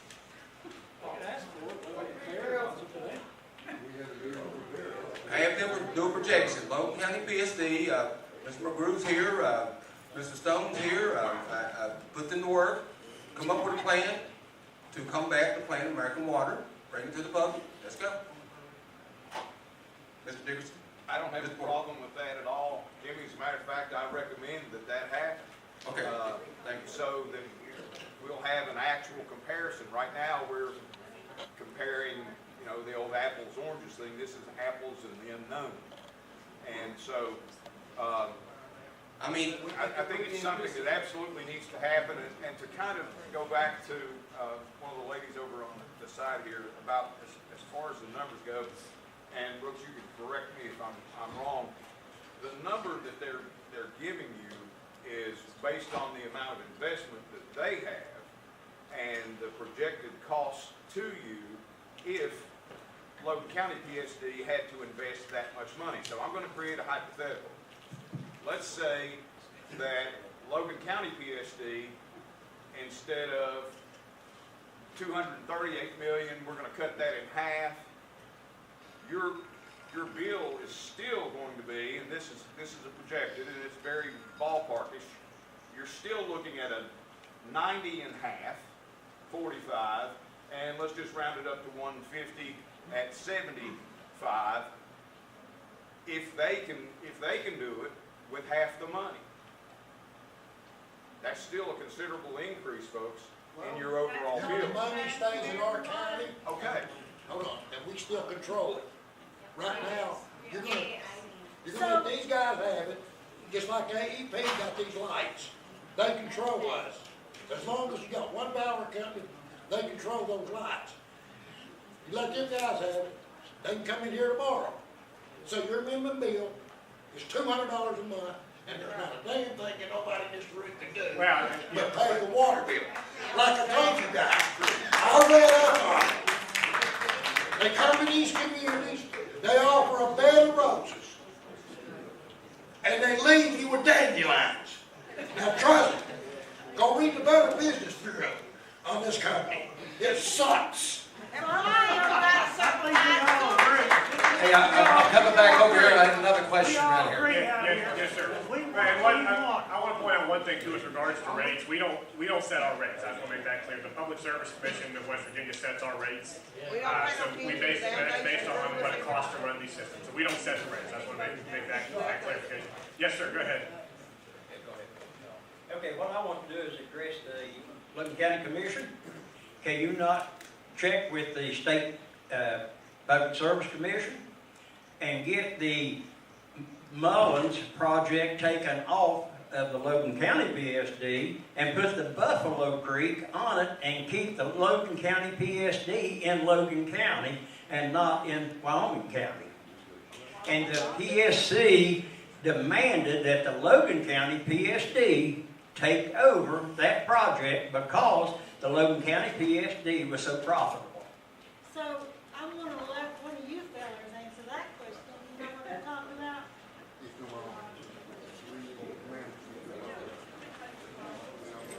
Hang on, so as far as us communicating with the PSC, we've been calling and asking questions, trying to gain additional information, legal information. Actually, one of y'all want to explain that? What's his question? The Mullins PSD, did the PSC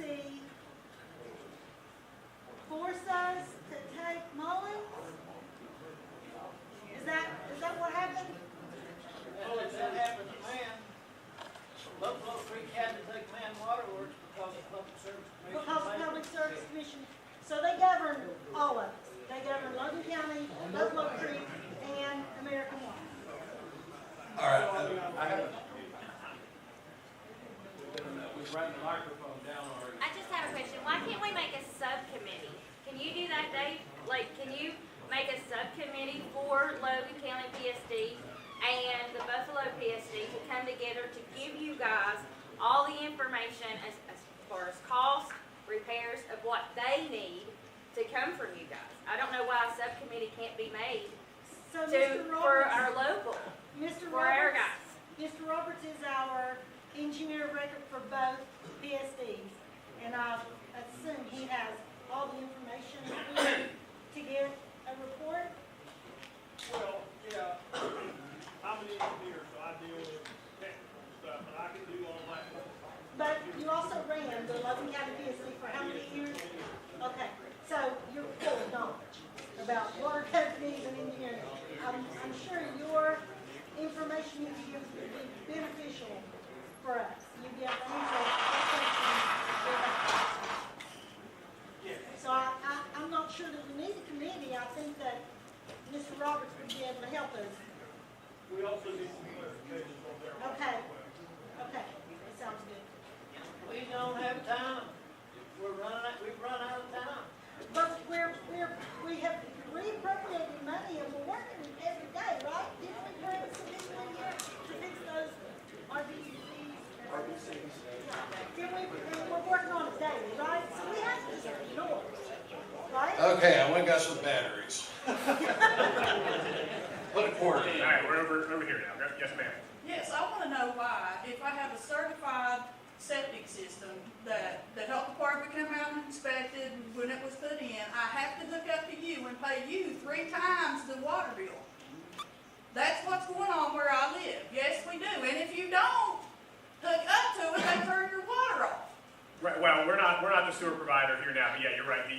The state of West Virginia does have a law with regards to trying to coalesce and condense wastewater services. Why was we forced? Well, I can't answer that. That's a state law. I don't. Are you asking the county? Anybody. I want to know the Yeah. answer to that. That's a would we state have law. to pay? It's a state law, yeah. Why would we have to pay a septic 3 times the water bill if I have a certified septic system put in? State law. Now, I have a lady back here in the corner, I've skipped over like 3 or 4 times to get to her before she kills me. Now, what if you have a drilled well? She can I do mean, it, you get too. your water out the well. All right, yes, ma'am, in the back. Yes, ma'am. Yes, I'm asking Mr. Roberts, it's time that the Logan PSD gives us rates, water, comparable rates to what we are gonna have to pay with any improvements that we have. It needs to be on paper so that we can look at it, and we can compare with our own eyes, not like say, well, this is what this is gonna be, this is projected, whatever. That doesn't help us. We need to know comparison rates, and we need to know before any decision is made to turn over to American Water. I appreciate the fact that they want to come in here and help, but just like the gentleman said down front, they're not coming in here for the goodness of their hearts, which some of it is.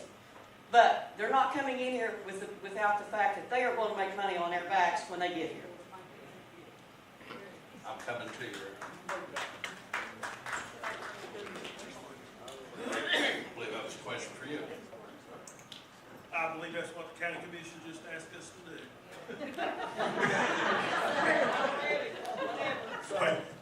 Well said, Rick. And you're right, though. The challenge is with rates, regardless of who we're talking about, there is not everybody in this room is going to pay a different rate. And it depends on how many gallons of water you use. So everybody's rate is going to be a little different. So anybody, whether it's Logan PSD or us, we're having to kind of give you ballpark figures or averages because it all depends on, everybody pays a little bit different. So, Okay, I have a question for the lady. My question is about PSD and the water bill. I live on Mudford. I have a water bill and I have a PSD. If I use $50 in water, it doubles my PSD. Why? And it doesn't go down the toilet. Why am I charged double for that?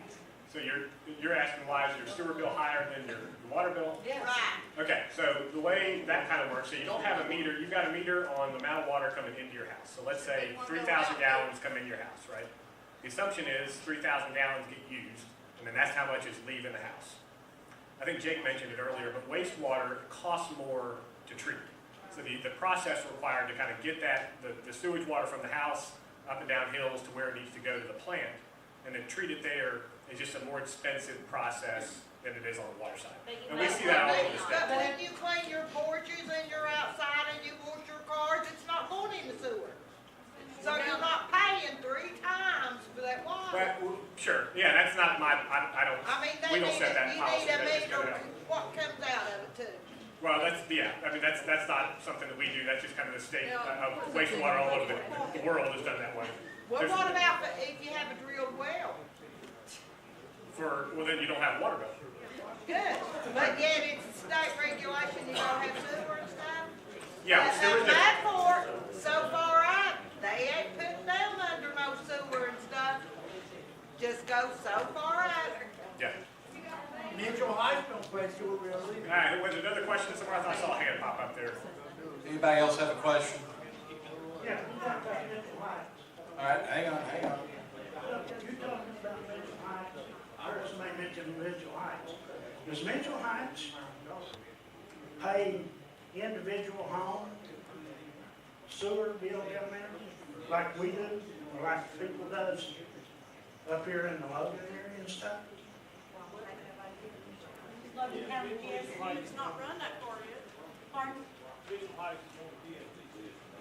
Yes, Mitchell Heights is on the PSD system. Yes. Each home pays, Individual. each home pays an individual.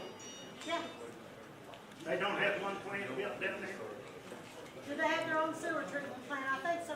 Is that what you're asking Yeah. there? Do they have their own? No, they do not. They don't? No. They're on Logan County PSD.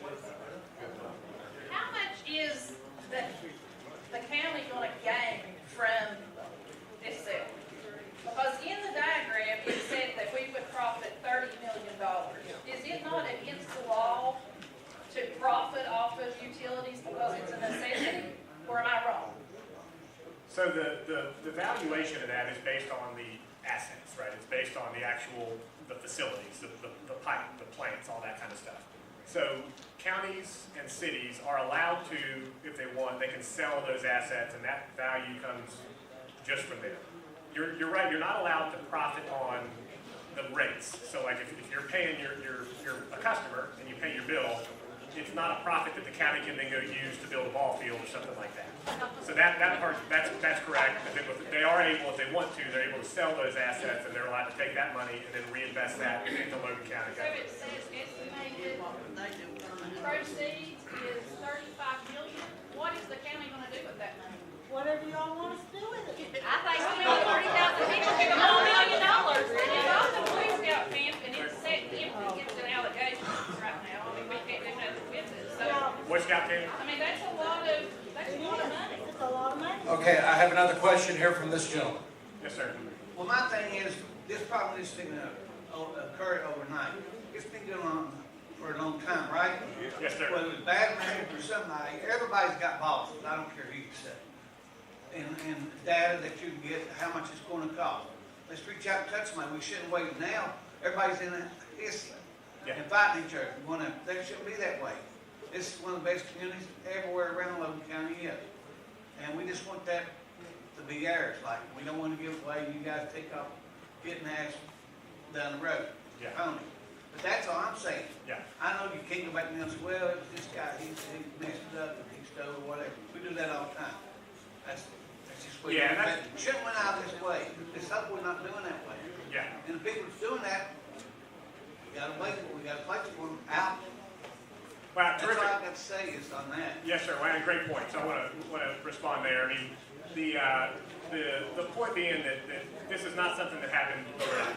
This is not the fault of somebody in this room. This is not the fault of the board, past or present. This is not the county commission's fault, not employees' fault, none of those folks' fault. This has been going on for decades, and it's just kind of slowly happened over the course of time.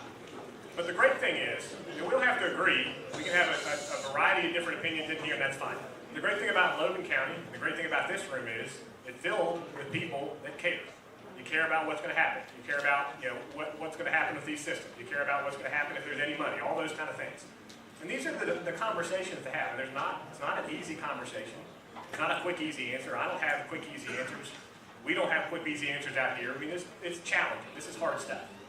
So the right thing to do is come to these meetings and have these conversations.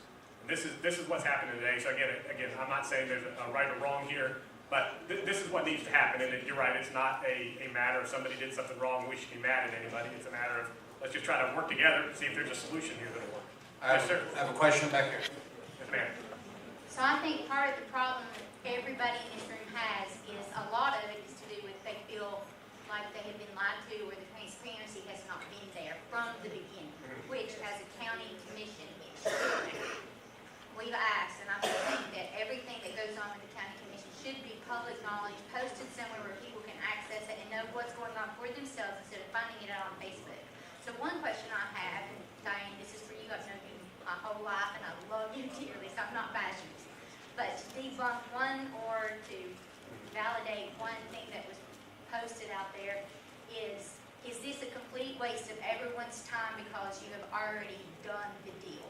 Absolutely not. Okay, there's one.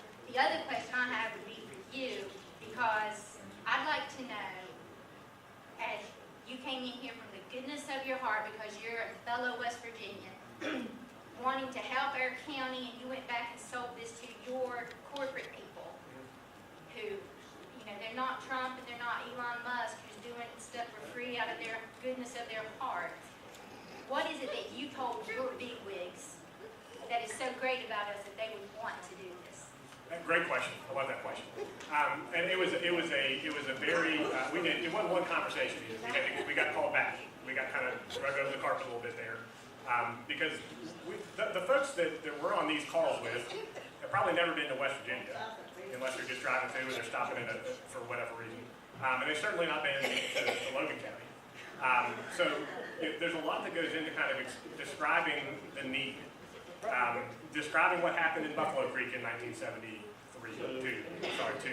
You know, talking about what happened with the coal companies over the course of the last few decades. You know, they don't know what Logan County looks like. They don't know what it feels like. So that's where we kind of come in and are talking about that. And there is, you made a good point just a second ago. We're a business. I mean, that's businesses try to make money. That's I'm not hiding that. That's what all businesses do. I've got a cell phone in my pocket here. Apple made money on me buying that cell phone, but I did it anyway. And that's just kind of how a lot of things work. But the other part of it, and I've mentioned this before, is there is a legitimate need. There's a legitimate need here, and the company is a good company. I'm proud to work there. I know we get a bad reputation. You referenced that. We're a utility. We get yelled at a lot. We get sued. Those things happen. But it's a good company, and I mean that from the bottom of my heart.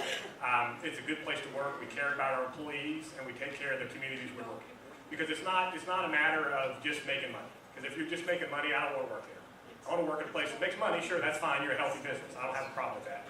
But you're doing things that matter. You're doing things that are right for the community. So that was kind of the story was, let's talk about what Logan County has gone through. Let's talk about what Buffalo Creek has gone through. And let's talk about how we can maybe help that as a company, because that's good for the company. That's good for the community, and that's what we want to do. And again, I don't say that as fluff. I don't say that as a bunch of BS to make you like me or anything like that. That's what I genuinely think. I got a question back here. As it is now, Yeah, go ahead. We can have these meetings with our local board members and our local people, and we can get questions, and we can voice our upsets and our issues. How do we get that with you all? Great question. So two things. One, this is not something we're going to pick all this stuff up and ship it off to New Jersey and do it from there. Right? This is in the ground. It's got to be in Logan County. It's always going to be Logan County. The other thing is, the people that run this system, you said you're an employee of the PSD, right? Yep. Yeah, those folks keep running the system. That doesn't change. So, as long as you want to. Yeah. You will. Like Absolutely. those guys done. That goes in writing. Absolutely. Yeah, you get that in writing. But that's in fixing our problem. But, I'm talking about having yes, it I'm getting there. So the other thing we do is, and we do this in Boone County. Boone County PSD, we're the water provider for Boone County, but the PSD is still in place and has been in place for years. We partner with them all the time. Boone County has been very successful on dictating to us where they want growth. We want a line here. There's no water service here. We want sewer service over there. And they have the ability to go out and do those projects and get grants or get loans or whatever they need to do. We make a contribution to those projects because Boone County told us to, right? So that's a local control thing, to the nth degree. They're in charge of that. And that's something we want to have. We don't want to come in and tell y'all, this is what you need to do, you're going to have to like it. We want to work, we want to be part of the community. We don't want to take anything away. We want to try to bring what we have here and partner. So we want to make sure there is that. We want to have that voice at the table and keep the PSD in place and have those conversations and meet with the board and have accountability, because I don't want we don't want to ever do something where you're not going to feel like you have a voice, right? I know what that feels like. It's not fun. That's not what we as a company want to do, because that's our customers deserve it. All right, I do have a question here in the back. He's been waiting. Yes, sir. Yeah, I want to know where the federal funding and the grants at for Logan County. I know each county gets that, so what is that money going to? Can it go to the water? So there's a couple sort of, like there were a bunch of infrastructure funds that came through around about COVID time, right, that were from there. The county kind of dispersed that all over the place for, I'm sure, water projects, sewer projects, those things were done. The other way to kind of get money is to kind of go through an application process with the state. The state of West Virginia has a thing called the Water Development Authority, and that manages all the money that comes in, and you have to go through an application process and go ask for the money, and then maybe you get some of it. So that's, again, the challenge here is Buffalo Creek or Logan PSD could say, hey, we need $50 million, we need $60 million, we need $80 million. And the state of West Virginia could say, all right, cool, thanks for asking, here's 5, here's 10, best wishes. You know, that's kind of, I think Logan County can probably relate to that a little bit. It's not right, it's not fair. But Logan County's been a bit of the state and a lot of the southern coal fields that the rest of the state kind of forgets about. You know, they kind of just, you don't look at it, you don't think about it, and we'll just let Logan County and Wyoming County and McDowell County take care of itself, right? I don't think that's how it ought to be. You know? All right, I got a lady over here now. Yes, ma'am. You said, yeah, this has been in the works for, y'all made up a little over a year ago. Who approached who to do this? Sure. And my second question is, can you guarantee us no poison water like Charleston not? Yeah, I'll talk about both those. Yeah, absolutely. So the first question is, how did this whole thing happen, right? And that's what I think first. What's that? Did you approach them or did they approach Sure, let me you? answer that first. So I met Commissioner Barnett. Jake and I were at a conference. It was a county commission conference at Glade Springs. County commissioners from all over the state were there. We talked to probably 50 of them. And that was just us walking up and shaking hands and saying hello. And that was the extent of that conversation.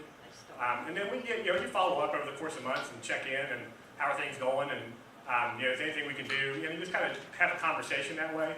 There was no deal. There was no offer. None of those things happened. We got to the point here in just the last few months where the county commission, we talked to all of them individually, and they said, take a look at these and see how bad the problem is. Right.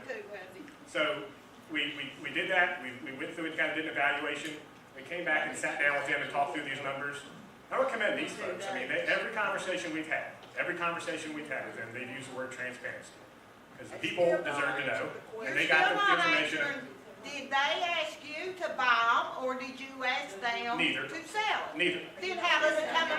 Somebody had to ask to sell them, I'll tell somebody you. had to ask I'll to tell buy you. I'll tell you. You ready? You ready for me to tell you? Yeah, you just beating around the bush. It's a I'm- simple, you did or they did.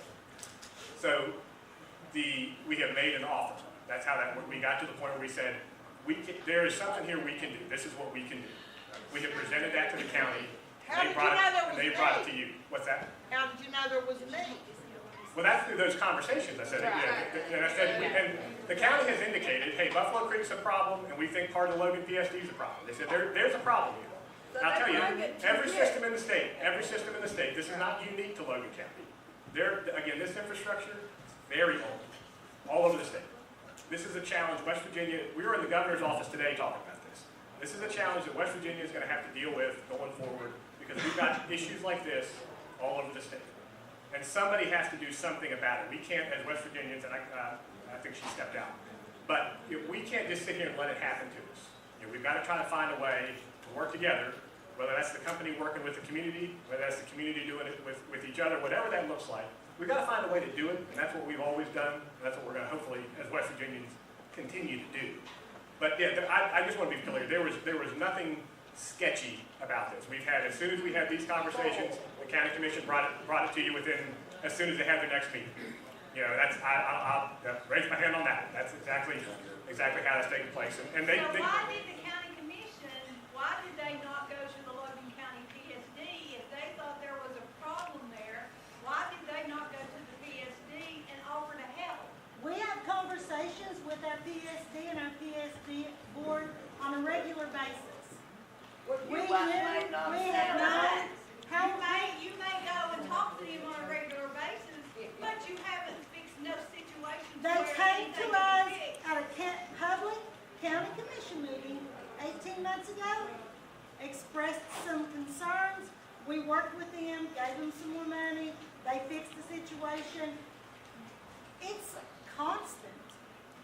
I could meet you and be casually talking to you, but how did it come about for him to know that you had to say something to him about selling or something? American Water has made offers to how many PSDs have you made offers to in the last year? Oh, gosh, 20? And we're just one of them. And I know some people, personally know, that has American Water, said, you hope they don't sell. They're paying with sewer and water, $300 a month. You tell me who can afford that. I do have a question. Do you already have customers in Logan County?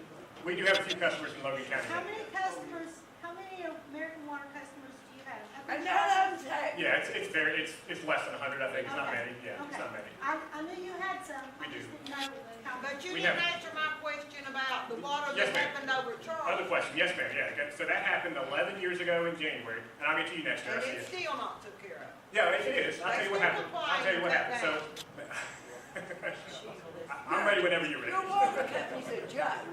Okay, I appreciate the opinions, but here's what happened 11 years ago, and I was living in Charleston. I've got a 15-year-old son, and I've got a 13-year-old daughter.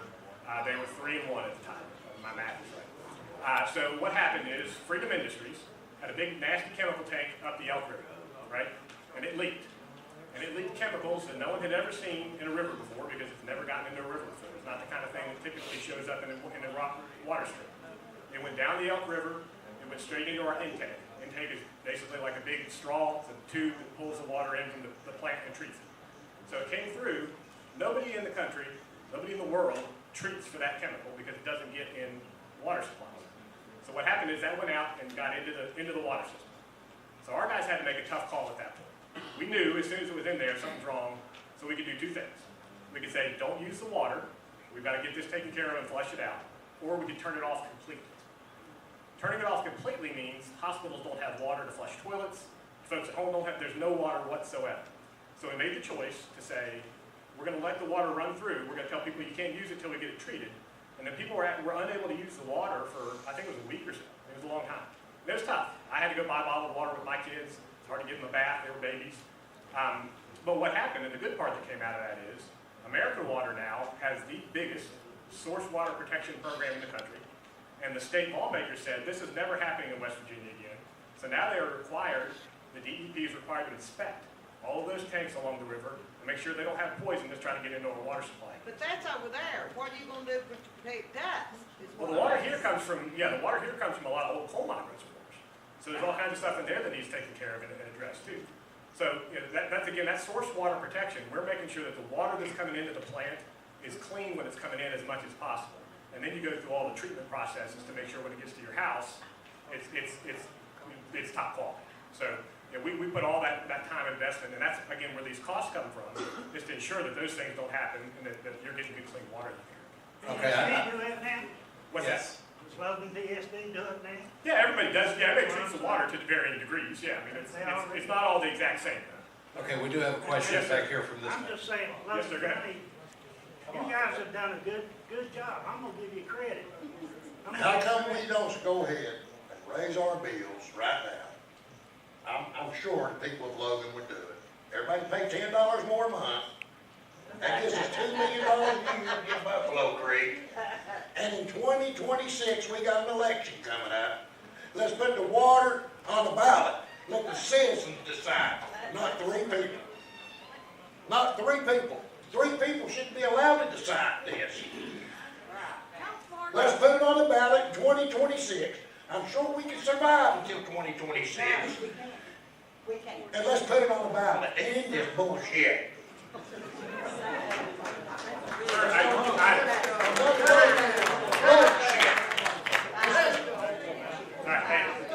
Hey, sir, I appreciate it. I love your passion. I love it. I love that you're this engaged about it. I absolutely love it. Well, yeah, I am. I know, it's great. And kudos to you. You should be. You should be. Absolutely. Kudos to you. 32,000 citizens. Yeah. They should be allowed to decide what they want. Well, yes, sir. Not 3 people. Yes, sir. And that's kind of why we elect officials, right? We elect presidents, we elect governors, because we're trusting them to make their best decisions for us. I want to say something about these folks, and all I know from them is having the interactions I've had with them. See, now you got trouble. The principal had to come talk to you. You get the boot. These folks have a tough job, right? They've got a tough job. It doesn't pay a whole lot to sit up here and take the heat and yell at. These folks are up here trying to do what's right. And what's right might not be what's popular. It might not be something everyone wants to do, but it's tough. So again, kudos to them for actually trying to have these hard conversations.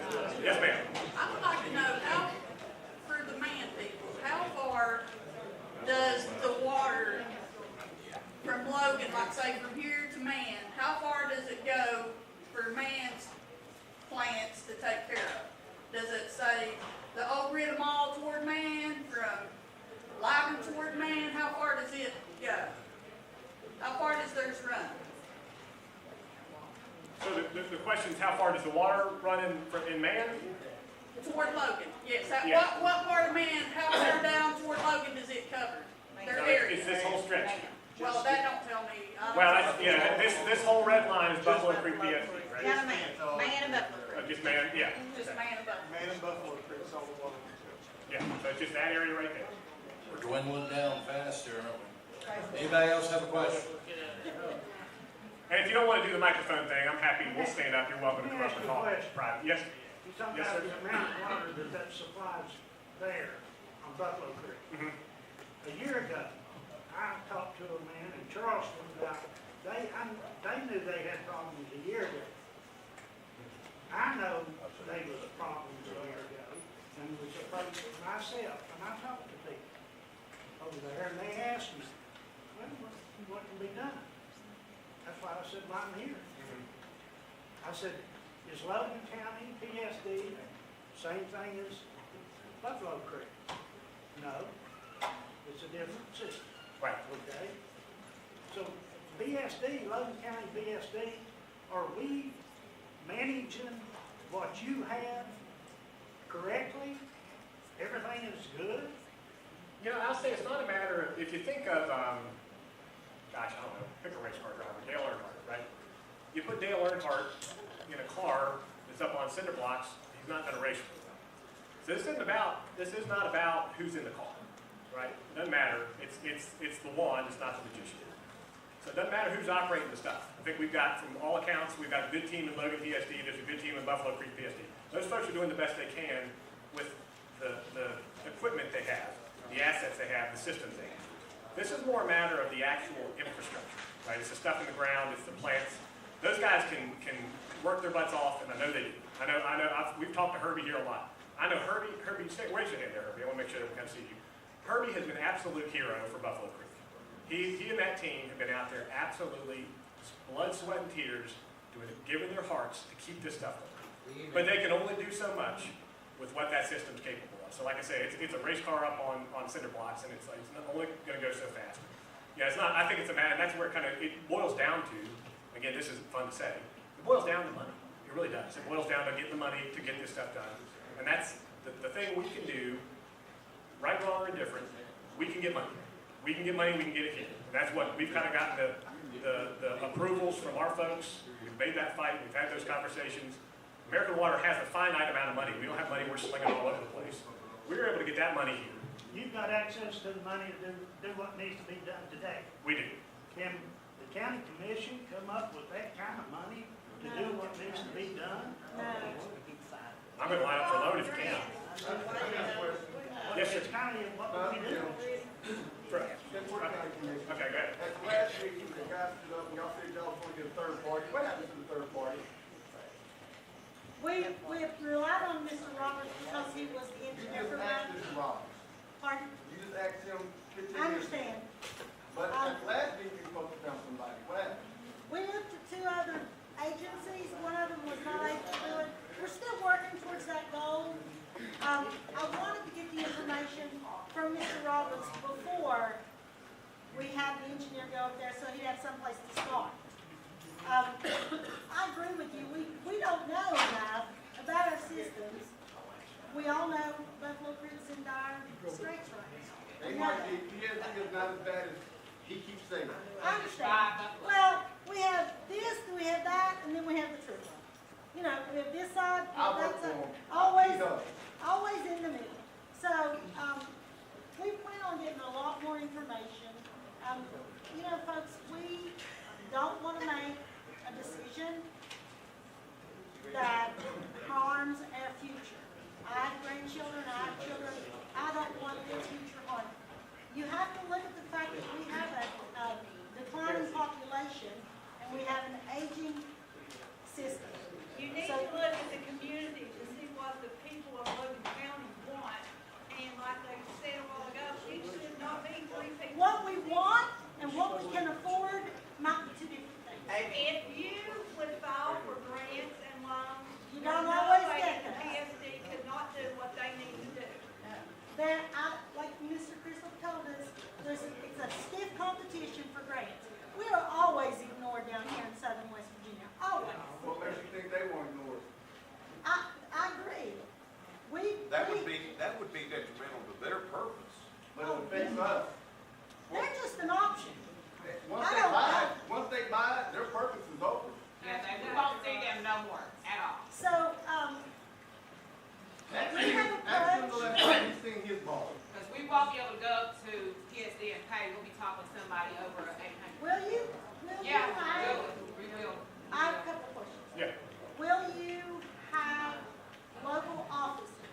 Yes. You will maintain the local offices? Right, yes. And will that be in a contract? Yeah. Okay, so, also, the number that you gave us does not include our grant repayment.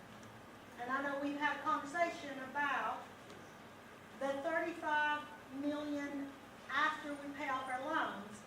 We still have grants. Now, Mr. Roberts might be able to fill me on that. I know some of the grants have to be paid back, and you say some of them don't. So we don't even have that number yet. So what if we have $35 million in grants? That means we got zero. Wait a minute, are you saying that grants that have been granted to the PSD can be clawed back by the grantors? Yes. In some cases, yes. Yeah. So there's a lot of holes, a lot more information that we have to get.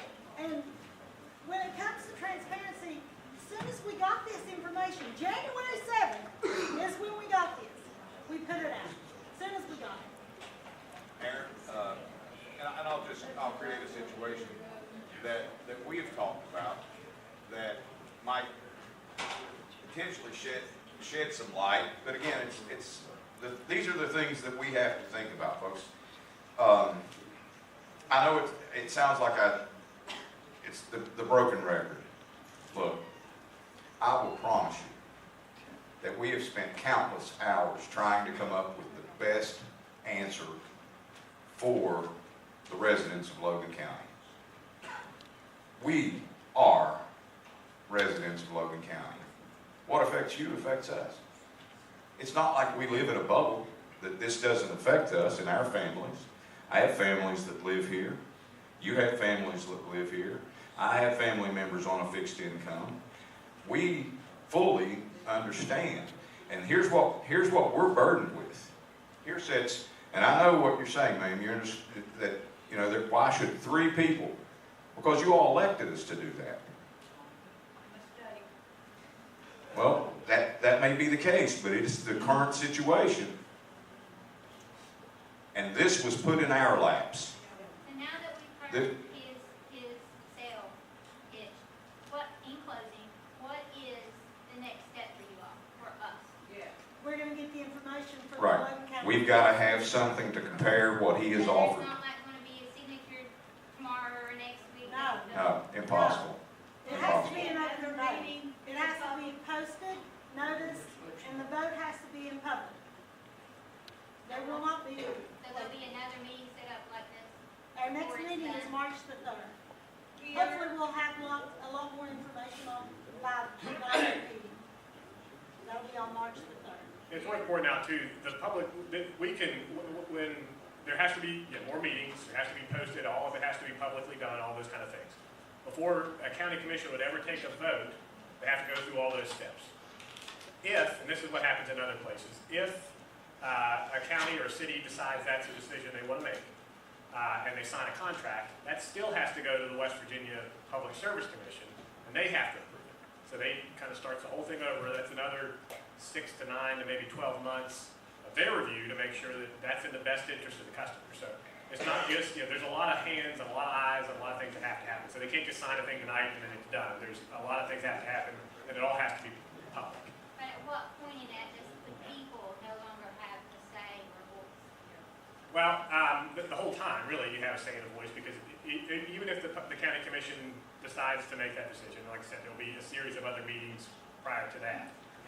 It still has to go to the Public Service Commission. They will have more hearings. The Public Service Commission is going to hear from the customers, for the folks who live in that area, and that's going to weigh on their decision to approve or not approve as well. So it's not something that can just be done with a pen stroke. There's a lot of public input. Do they ever not approve? Yeah, they've not approved before, sure. Yeah. Yes, sir.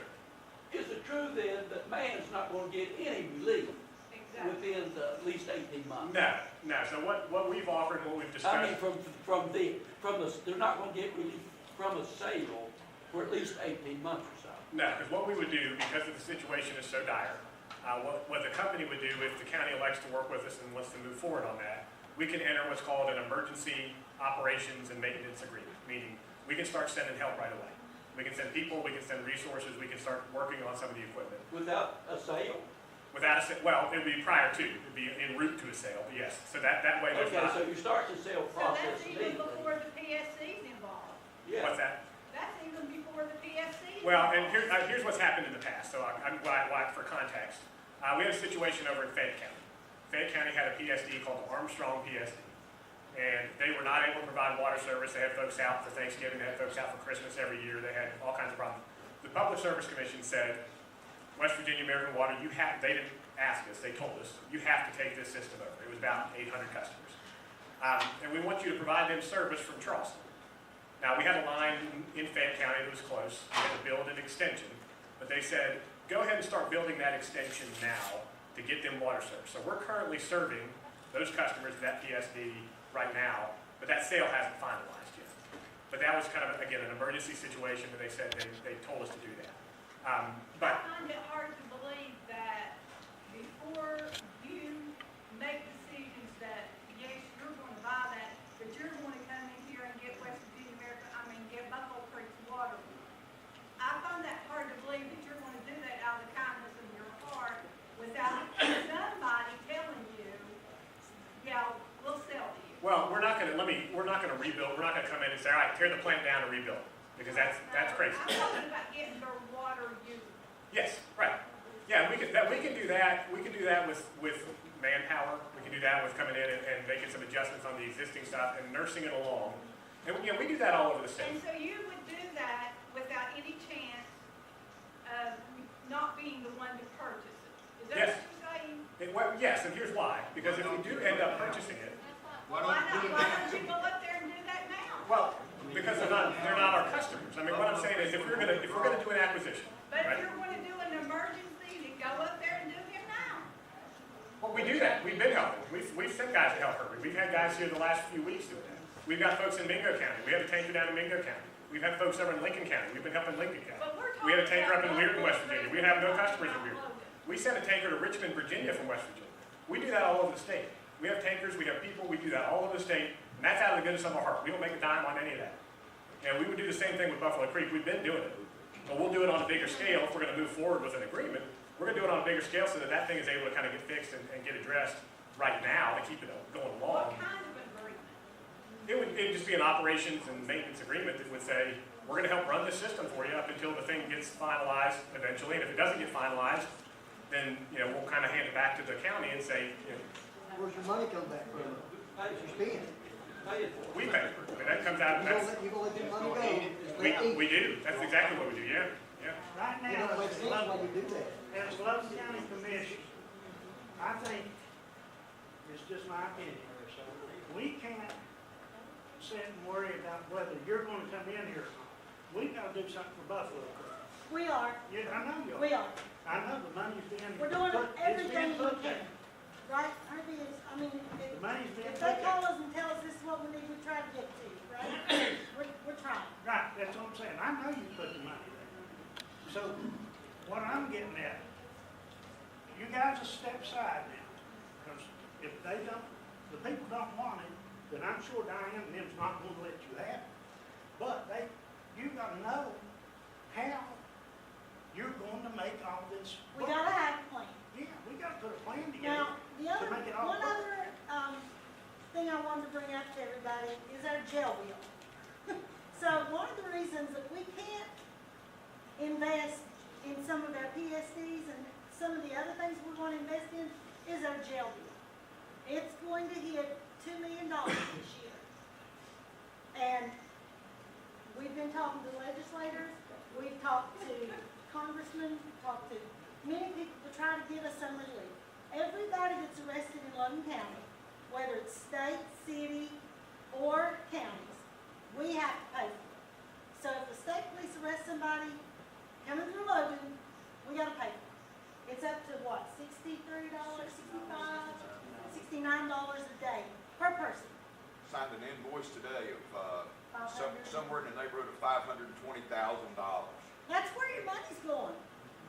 That's where all of our money that we could use for our county is going. And we have tried, we've worked with the judicial system, we've worked with magistrates, we've worked with law enforcement, and it's kind of a catch-22. We don't want criminals running out on our streets. We don't want our stuff stolen. But what we've got to, we gotta get to your legislators and ask them to help us on our jail bill. That way we can put more money in our system. But that's where all your money's going. You can't get blood out of the county. No. So is everybody, okay? How much of those in jail that we're paying for is due to addiction? Well, we do have That's some. about every one of them up there, am I Not just correct? about, Sharon, all of them. What about the, All of them, just about, all of them. Okay. 100%. So we just got opiates done. What are we gonna do about putting in a facility here that can take care of those that stay in the jail? We got a fraction of what we were promised. yeah, We got a fraction of what we were promised. At the last meeting, they represented, we're supposed to get a down payment of like $1.2 million and then $1.2 million annually for 10 years. I think we'll be at $300,000 total. That's all that's coming. There's no, I mean, I'm a broken record on this. There's no cavalry coming to save us from that problem, Sharon. And there's no grant available to do it? This once in a lifetime pool of money that was supposed to come to communities like Logan as part of the opioid settlement, it's not coming. All these companies declared bankruptcy. All the lawyers were paid. The companies have declared bankruptcy. That money's not coming. Now, there's a state pool of money, but I don't believe that the $900 million that's in it is there. I don't believe any of it has been distributed, and we have to go through Region 2 or someone to get it. But as far as our portion, Logan County's portion of that settlement, we've got all of it we're going to get. All of these companies have declared bankruptcy. And you know, instead of whatever $6.5 million, we got $326,000 or something. So I just got back from Washington, as y'all know, and while we were there, they were telling us there was all these grants out for our counties to get to help put in treatment facilities. Is that not something that we can't do? did you get some information on those grants? When we talked to our representatives, that's what we were told. Can you call them back and get some Absolutely. specific There's some of information? them actually coming down for an event that we are hosting, so. Yep, we'll be right on it. Thank you. Do I have any more? And I'll say too, we're gonna hang out down front if you wanna come up and talk further about things, happy to spend that time, so, yeah. Kind of questions you didn't wanna ask, feel free to come on up. Okay, with that, I'm going to entertain a motion to pay the bills Make the motion. Second. and entertain a motion to adjourn. Move to Till March the 3rd at 3 p.m. March the 3rd, where? At the commission office.